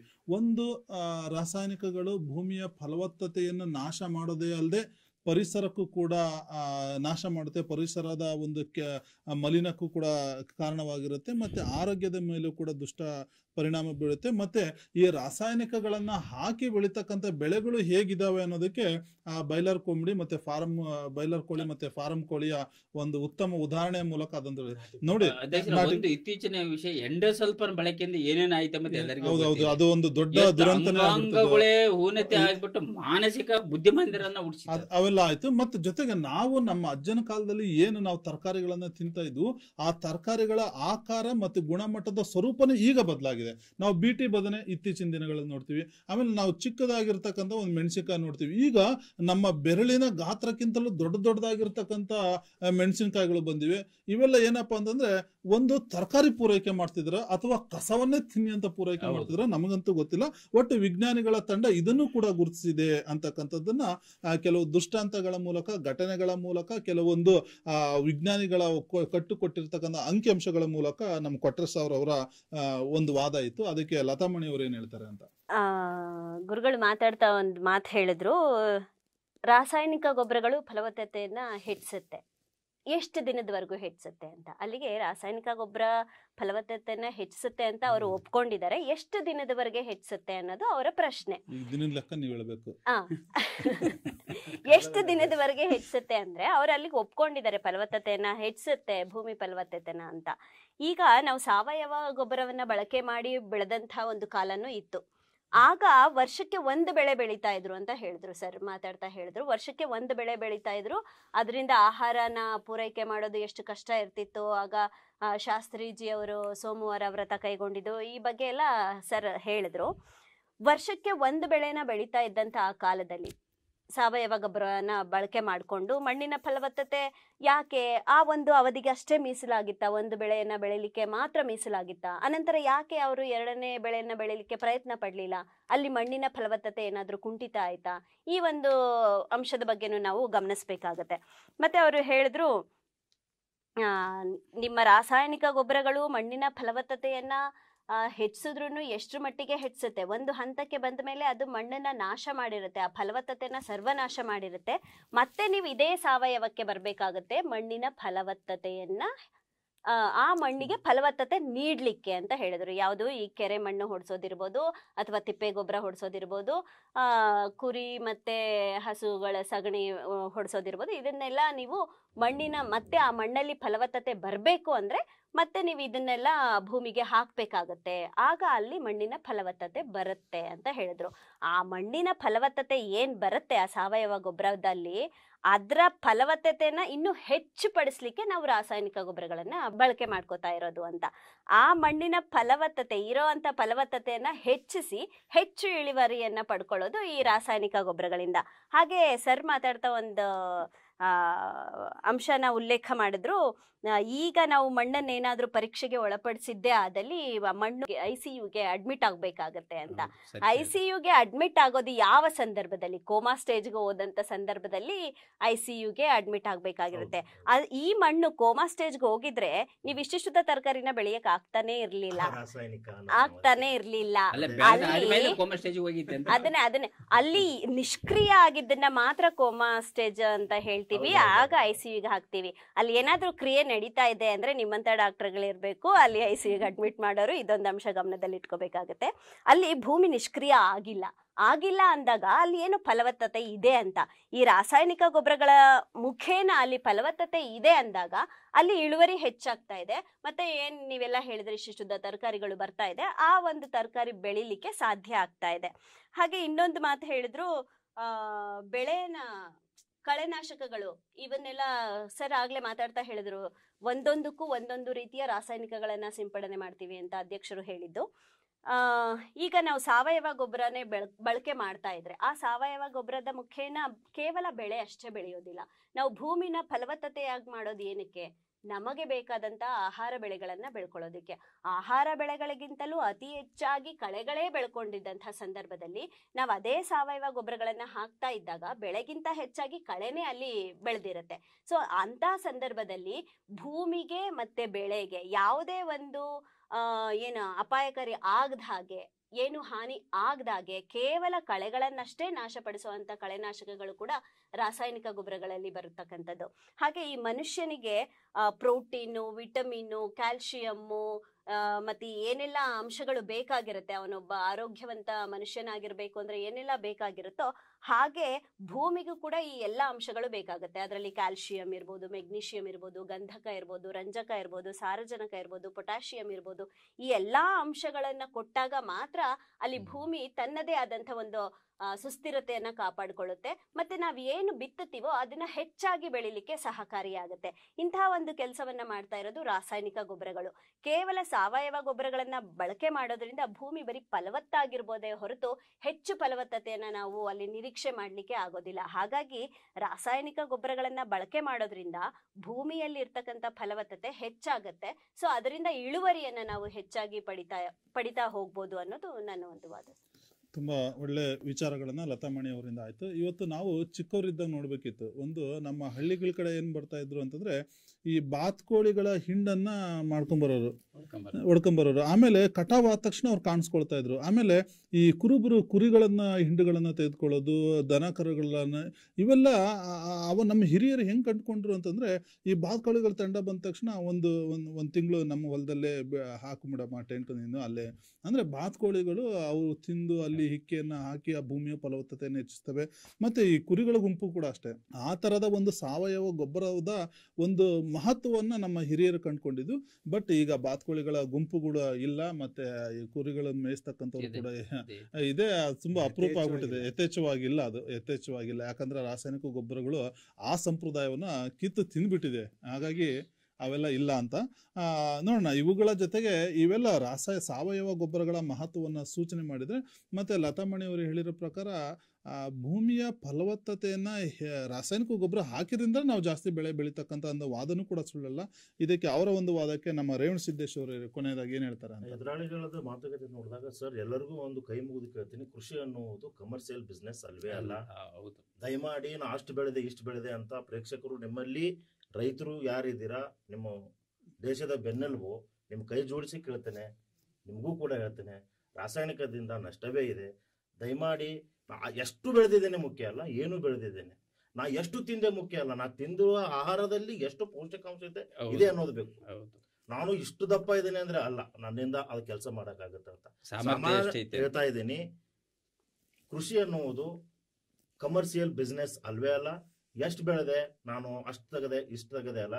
ನಮ್ಮ ಗುರುಗಳು ಹೇಳಿದ ಪ್ರಕಾರ ನಾವು ಬೆಳೆದಂತಹ ಪದಾರ್ಥಗಳನ್ನ ನಾವು ಇಟ್ರೆ ಅದು ಬೇಗ ಕೆಡುತ್ತೆ ಅಂದ್ರೆ ಅಲ್ಲಿ ಔಷಧಿ ಕೆಲಸ ಮಾಡ್ತಾ ಇದೆ ಅಂದ್ರೆ ಅದ್ರ ಮುಗಿದೋಯ್ತು, ಅವ್ರ ರಾಸಾಯನಿಕ ಐತೆ ಅಂತ. ಆಮೇಲೆ ಈಗ ನೀವು ಲಿಸ್ಟ್ ಹೇಳಿದ್ರಲ್ಲ ಮೇಡಮ್, ಅದೇ ಎಲ್ಲ ನಮ್ಮ ಪೂರ್ವಜರ ಕಾಲದಲ್ಲಿ ಸಗಣಿಯಲ್ಲಿ ಸಿಗ್ತಿತ್ತು, ಒಟ್ಟಿಗೆ ಗೊಬ್ಬರದಲ್ಲಿ ಸಿಗ್ತಿತ್ತು, ಹಸಿರೆಲೆಯಲ್ಲಿ ಸಿಗ್ತಿತ್ತು. ನೀವು ಬಾತುಕೋಳಿದ ಹೇಳಿದ್ರಲ್ಲ ಸರ್, ಕುರಿದ ಹೇಳಿದ್ರಲ್ಲ, ಅದು ಹಾಕಿರ್ತಕ್ಕಂತಹ ಮಲವೇನು ವಿಸರ್ಜನೆ ಏನ್ ಮಾಡ್ತಾ ಇತ್ತು ಅದರಲ್ಲಿ ಕೂಡ ಗೊಬ್ಬರ ಇತ್ತು. ಆಡಿನ ಹಿಕ್ಕಿ ಆಯ್ತು, ಹಿಕ್ಕಿಗಳಲ್ಲೂ ಕೂಡ ಸರ್ ಬೇರೆ ಹಿಕ್ಕಿ ಇನ್ನೊಂದು ಸಂದರ್ಭದಲ್ಲಿ ಹೇಳ್ತೀನಿ, ಗ್ರಾಮಗಳ ಮುಖಾಂತರ ನಾವೇನಾದ್ರೂ ಉಪಯೋಗ ಮಾಡಿದ್ರೆ ಎಕರೆಗಳ ಮುಖಾಂತರ ನಾವು ನಮ್ಮ ಭೂಮಿಯ ಫಲವತ್ತತೆನ ಇಟ್ಕೋಬಹುದು. ಇವತ್ತು ನಮ್ಮ ಭೂಮಿ ಫಲವತ್ತತೆಯಾಗಿ ಇದ್ರೆ ನಾವು ಫಲವತ್ತತೆಯಾಗಿ ಇರ್ತೇವೆ. ಭೂಮಿನೇ ಫಲವತ್ತತೆ ಕಳ್ಕೊಂಡ್ಬಿಟ್ರಂದ್ರೆ ನಮ್ಮ ಮಾನವ ಸಂಕುಲ ಮತ್ತು ಪ್ರಕೃತಿ ಸರ್, ಇವತ್ತು ಮಳೆ ಆಗ್ಬೇಕಂದ್ರೆ ಪ್ರಕೃತಿ ಸರಿಯಾಗಿದ್ರೆ ನಮಗೆ ಮಳೆ ಆಗುತ್ತೆ. ನಾವು ಎಷ್ಟಕ್ಕೆ ನಾವು ಬೆಳೆದೆ ಅನ್ನೋದು ಬೇಡ, ಅದರಲ್ಲಿ ಎಷ್ಟು ಪೋಷಕಾಂಶ ಇದೆ ಅನ್ನೋದು. ಇವತ್ತು ನಮ್ಮ ಕೃಷಿ ಆರ್ಥಿಕ ವಲಯಕ್ಕೆ ಸಲಹೆ ಇದೆ ಸರ್. ಆರ್ಥಿಕ ವಲಯ ಸರ್ಕಾರಕ್ಕೆ ಅಬಕಾರಿಯಿಂದ ಏನ್ ಬರಬೇಕು ಬರ್ತಾ ಇದೆ. ನಾವು ಇದನ್ನ ಬೇಡ, ನಮ್ಗೆ ಅದರಿಂದ ದುಡ್ಡು ಬೇಕಿಲ್ಲ. ಭೂಮಿಯಲ್ಲಿ ಏನು ಸತ್ವ ಇದೆ, ನಾವು ಮಾತಾಡಕ್ ಕುಂತಿರೋದೇನಿದೆ, ಭೂಮಿಯಲ್ಲಿ ಫಲವತ್ತತೆ ಇದೇನಾ ಇಲ್ಲ. ಮೇಡಮ್ ನೀವು ಹೇಳ್ತಾ ಇದ್ದೀರಾ ಇಷ್ಟುದ್ದ ಮೆಣಸಿನಕಾಯಿ, ಹೌದು ಮೇಡಮ್, ಅಷ್ಟುದ್ದ ಮೆಣಸಿನಕಾಯಿ ಬೆಳಿಬೇಕು ಅಂದ್ರೆ ಫಲವತ್ತತೆ ಇದೆ. ಆ ಫಲವತ್ತತೆ ಇರಕ್ಕೆ ನೀವು ರಾಸಾಯನಿಕವನ್ನ ಉಪಯೋಗಿಸ್ತಾ ಇದ್ದೀರಾ. ಆ ರಾಸಾಯನಿಕದಲ್ಲಿ ಏನು ಅಂಶಗಳಿದೆಯೋ ಆ ಅಂಶಗಳು ಸಗಣಿಯಲ್ಲಿ ಇತ್ತು, ಕೊಟ್ಟಿಗೆ ಗೊಬ್ಬರದಲ್ಲಿ ಇತ್ತು, ಹಸಿರೆಲೆಯಲ್ಲಿ ಇತ್ತು. ಇವತ್ತೇನಾಗಿದೆ ಸರ್, ಕೃಷಿ ಅಂದ್ರೆ ಕೈ ಕೆಸರಾದರೆ ಬಾಯಿ ಮೊಸರು ಅಂತಾರೆ. ಇವತ್ತು ಸಗಣಿ ಮುಟ್ಟಬಾರ್ದು, ಸಗಣಿ ನೋಡಿದ್ರೆ ನಾವು ಹಿಂಗೆ ಮೂಗು ಮುಚ್ಕೊಂತೇವೆ ಸರ್. ಆ ಸಗಣಿ ಮುಟ್ಟುವುದರಿಂದ, ಸಗಣಿಯ ವಾಸನೆ ತಗೊಳ್ಳೋದ್ರಿಂದ ನಮ್ಗೆ ಅಸ್ತಮ ರೋಗ ಬರಲ್ಲ ಸರ್. ನೀವು ಆರ್ಥಿಕವಾಗಿ ಲಾಭವನ್ನ ಲೆಕ್ಕ ಹಾಕ್ತಾ ಇದ್ರೆ ನಷ್ಟನೂ ಲೆಕ್ಕ ಹಾಕ್ಬೇಕು ಸರ್. ವ್ಯಾಪಾರ ಆದ್ಮೇಲೆ ಹೌದಾ ಸರ್, ಒಪ್ತಾನೆ. ಅಷ್ಟು ಬೆಳೆದ್ರಿ, ತಿಂದು ರೋಗ ಬಂತು, ಆ ರೋಗದಿಂದ ದವಾಖಾನೆಗೆ ಎಷ್ಟು ದುಡ್ಡು ಕಟ್ಟಿದೆ ಅನ್ನೋದನ್ನ ಲೆಕ್ಕ ಹಾಕ್ಬೇಕಲ್ಲ. ಒಂದು ಹಾರ್ಟ್ ಅಟ್ಯಾಕ್ ಬಂದ್ರೆ ಆಪರೇಷನ್ಗೆ ಎಷ್ಟು ದುಡ್ಡು ಖರ್ಚು ಮಾಡಿದೆ ಅಂತ ಲೆಕ್ಕ ಹಾಕ್ಬೇಕಲ್ಲ. ಆಯ್ತು, ಹಾರ್ಟ್ ಅಟ್ಯಾಕ್ ಬಂದ್ರೆ ಒಂದೇನೋ ಸ್ಟಂಟ್ ಇಟ್ಟು ಬದುಕ್ತಾ. ಕ್ಯಾನ್ಸರ್ ಬಂದ್ರೆ ಅವ್ನು ಇದ್ದು ಸತ್ತಂಗಲ್ಲ ಸರ್. ಸಾವಿನ ದಿನಗಳನ್ನ ಎಣಿಸ್ಕೊಂತ ಇದ್ದಾನೆ. ಇವು ರಾಸಾಯನಿಕ ಗೊಬ್ಬರಗಳಿಂದ ಆಗ್ತಾ ಇರೋದು ನಮ್ಮ ಸಾವು ಸವಲತ್ತುಗಳವು. ಅದನ್ನ ಹಿಂದ್ಕೊಟ್ಟಿದ್ದಾರೆ ಸರ್. ಎಲ್ಲರೂ ಅಲ್ಟರ್ನೇಟಿವ್ ಈಸಿಯಾಗಿ ನೋಡ್ತಾ ಇದ್ದಾರೆ ಅಷ್ಟೇ. ಅದಕ್ಕೆ ರಾಸಾಯನಿಕ ಗೊಬ್ಬರ ಡೇಂಜರ್ ಅಂತ ಹೇಳಿ ನಾವು ಹೇಳ್ತಾ ಇದ್ದೀವಿ. ಇವತ್ತು ತೆಗೆದುಕೊಂಡಿರ್ತಕ್ಕಂಥ ವಿಷಯ ಇದೆಯಲ್ಲ ತುಂಬ ಮಹತ್ವದ ಚರ್ಚೆ. ಯಾಕಂದರೆ ರೈತರಿಗೆ ಸಂಬಂಧಪಟ್ಟಿದ್ದು, ಕೃಷಿಗೆ ಸಂಬಂಧಪಟ್ಟಿದ್ದು, ಇಲ್ಲಿ ನಾವು ಕೃಷಿಯನ್ನು ಹೇಗೆ ಅನುಸರಣೆ ಮಾಡಬೇಕು. ರಾಸಾಯನಿಕ ಗೊಬ್ಬರಗಳು ಅತಿ ಹೆಚ್ಚಾದರೂ ಕೂಡ ಪರಿಸರಕ್ಕೂ ಹಾನಿಯಾಗುತ್ತೆ, ಆರೋಗ್ಯಕ್ಕೂ ಹಾನಿಯಾಗುತ್ತೆ, ಜೊತೆಗೆ ಮಣ್ಣಿನ ಫಲವತ್ತತೆಯೂ ಕೂಡ ಕೆಲವೊಂದು ಸಂದರ್ಭಗಳಲ್ಲಿ ಹಾನಿಯನ್ನು ಉಂಟು ಮಾಡೋ ಈ ಕಳೆನಾಶಕಗಳ ಒಂದು ತೀವ್ರತೆ ಎಷ್ಟಿದೆ ಅಂತಂದರೆ ಕಳೆಗಳ ಜೊತೆಗೆ ಬೆಳೆನೂ ಕೂಡ ನಾಶ ಆಗಿರ್ತಕ್ಕಂಥ ಎಷ್ಟೋ ಉದಾಹರಣೆಗಳಿವೆ. ಜಾನುವಾರುಗಳಿಗೆ ಹಾನಿ ಉಂಟಾಗಿರ್ತಕ್ಕಂಥದ್ದನ್ನು ಕೂಡ ನೋಡಿದ್ವಿ. ಮತ್ತು ನಾವು ಬಳಸ್ತಕ್ಕಂಥ ಆಹಾರ ಸತ್ವಯುತವಾಗಿರಬೇಕು ಅಂತಂದರೆ ಇವತ್ತಿನ ಒಂದು ದಿನಗಳಲ್ಲಿ ವಿಜ್ಞಾನಿಗಳ ಕರೆನೂ ಕೂಡ ಅದಾಗುತ್ತೆ. ಆದಷ್ಟು ಸಾವಯವ ಕೃಷಿಗಳಿಗೆ ಉತ್ತೇಜನ ನೀಡಿ ಸಾವಯವ ಗೊಬ್ಬರಗಳನ್ನು ಬಳಸಿ ಅಂತಕ್ಕಂಥ ವಾದನೂ ಕೂಡ ಇದೆ. ಹಾಗಾಗಿ ಇಲ್ಲಿ ಅತಿಯಾದರೆ ಎಲ್ಲವೂ ಕೂಡ ಅಮೃತನೂ ಕೂಡ ವಿಷನೇ ಇಲ್ಲಿ. ಹಾಗಾಗಿ ಯಾವ ರೀತಿಯಾಗಿ ಹೇಗೆ ಬಳಸಬೇಕು, ವಿಜ್ಞಾನದ ಸಹಾಯವನ್ನು ಪಡ್ಕೊಂಡು ಆ ಕೀಟನಾಶಕಗಳನ್ನು ಯಾವ ಪ್ರಮಾಣದಲ್ಲಿ ಹೇಗೆ ಬಳಕೆ ಮಾಡಬೇಕು ಅನ್ನೋ ಒಂದು ಜ್ಞಾನದೊಂದಿಗೆ ಸಾಗಿದರೆ ಮಾತ್ರ ಪರಿಸರಕ್ಕೆ ಹಾನಿಯಾಗದೆ ಯಾವುದೇ ವಿಷಕಾರಿಯಾಗಿರ್ತಕ್ಕಂಥ ತರಕಾರಿ ಬೆಳೆಗಳ ಒಂದು ಅವಕಾಶ ಕೊಡದೆ ಒಂದು ಉತ್ತಮವಾಗಿರ್ತಕ್ಕಂಥ ಸತ್ವಯುತವಾಗಿ ಸಲಹೆ ಸೂಚನೆಗಳೊಂದಿಗೆ ಬೆಳೆಸ್ಕೊಂಡ್ರೆ ಒಳ್ಳೆಯದಾಗುತ್ತೆ. ಜೊತೆಗೆ ಸಾವಯವ ಕೃಷಿ ಅಂತಕ್ಕಂಥದ್ದು ಎವರ್ ಗ್ರೀನ್ ಸಾಂಗ್ ಇದ್ದಂಗೆ. ಅದು ಒಂದು ಫಿಲಮಲ್ಲಿ ಎವರ್ ಗ್ರೀನ್ ಸಾಂಗ್ ಅಂತ ಕೆಲವೊಂದು ಐಡೆಂಟಿಫೈ ಮಾಡ್ತೀವಿ, ಅದನ್ನು ನಾವು ತೆಗೆದು ಹಾಕಂಗೆ ಇಲ್ಲ. ಸಾವಯವ ಗೊಬ್ಬರನೇ ಅದು ನೈಸರ್ಗಿಕವಾದದ್ದು, ನ್ಯಾಚುರಲ್ ಆಗಿರ್ತಕ್ಕಂಥದ್ದು. ಇದನ್ನು ಹೇಗೆ ಉತ್ತೇಜನ ಮಾಡ್ತೀರಿ, ಇದ್ರ ಜೊತೆಗೆ ವಿಜ್ಞಾನದ ಒಂದು ರಾಸಾಯನಿಕ ಗೊಬ್ಬರಗಳ ಜೊತೆಗೆ ಸಾವಯವ ಗೊಬ್ಬರ ಯಾವ ರೀತಿಯಾಗಿ ನೀವು ಬಳಕೆ ಮಾಡ್ತೀರಿ ಅಂತಕ್ಕಂಥ ಒಂದು ಜ್ಞಾನ ಮತ್ತು ಒಂದು ಪರಿಕಲ್ಪನೆ ನಿಮಗೆ ಬಿಟ್ಟಿದ್ದು. ಹಾಗಾಗಿ ಇವತ್ತು ಈ ಒಂದು ಚರ್ಚೆಯಲ್ಲಿ ಬಹುಶಃ ರಾಸಾಯನಿಕ ಗೊಬ್ಬರಗಳ ಮತ್ತು ಸಾವಯವ ಗೊಬ್ಬರ ಎರಡೂ ತಂಡದ ಚರ್ಚೆ ತುಂಬ ಮಹತ್ವದಾಗಿರ್ತಕ್ಕಂಥ ವಿಷಯಗಳನ್ನು ಇವತ್ತು ಹೊರಬರಲಿಕ್ಕೆ ಸಾಧ್ಯವಾಯಿತು. ಇಂಥ ವಿಷಯಗಳನ್ನು ನಮ್ಮ ಶ್ರೀ ಬಸವ ವಾಹಿನಿಗೆ ಬಂದು ಕಟ್ಟಿಕೊಟ್ಟಿರ್ತಕ್ಕಂಥ ಎಲ್ಲ ಅತಿಥಿಗಳಿಗೂ ಶ್ರೀ ಬಸವ ಟಿವಿಯ ಪರವಾಗಿ ಶರಣಾರ್ಥಿಗಳು. ವೀಕ್ಷಕರೇ, ನೋಡಿದ್ರಲ್ಲ ಇವತ್ತಿನ ಒಂದು ಕೃಷಿ ಆಧಾರಿತ ಚರ್ಚೆ ನಿಮಗೆಲ್ಲರಿಗೂ ಕೂಡ ಉತ್ತಮವಾಗಿರ್ತಕ್ಕಂಥ ಮಾಹಿತಿಯನ್ನು ತಂದು ಕೊಟ್ಟಿದೆ ಅಂತ ಭಾವಿಸ್ತೀನಿ. ಮುಂದಿನ ಸಂಚಿಕೆಯಲ್ಲೂ ಕೂಡ ಇಂತಹ ಹಲವಾರು ವಿಷಯಗಳೊಂದಿಗೆ ನಿಮ್ಮ ಮುಂದೆ ಇರ್ತೀವಿ. ನಿರಂತರವಾಗಿ ನೋಡ್ತಾ ಇರಿ ಶ್ರೀ ಬಸವ ಟಿವಿ. ಇದು ಸಂಸ್ಕಾರದ ಬೆಳಕು. ಶರಣಾರ್ಥಿಗಳು.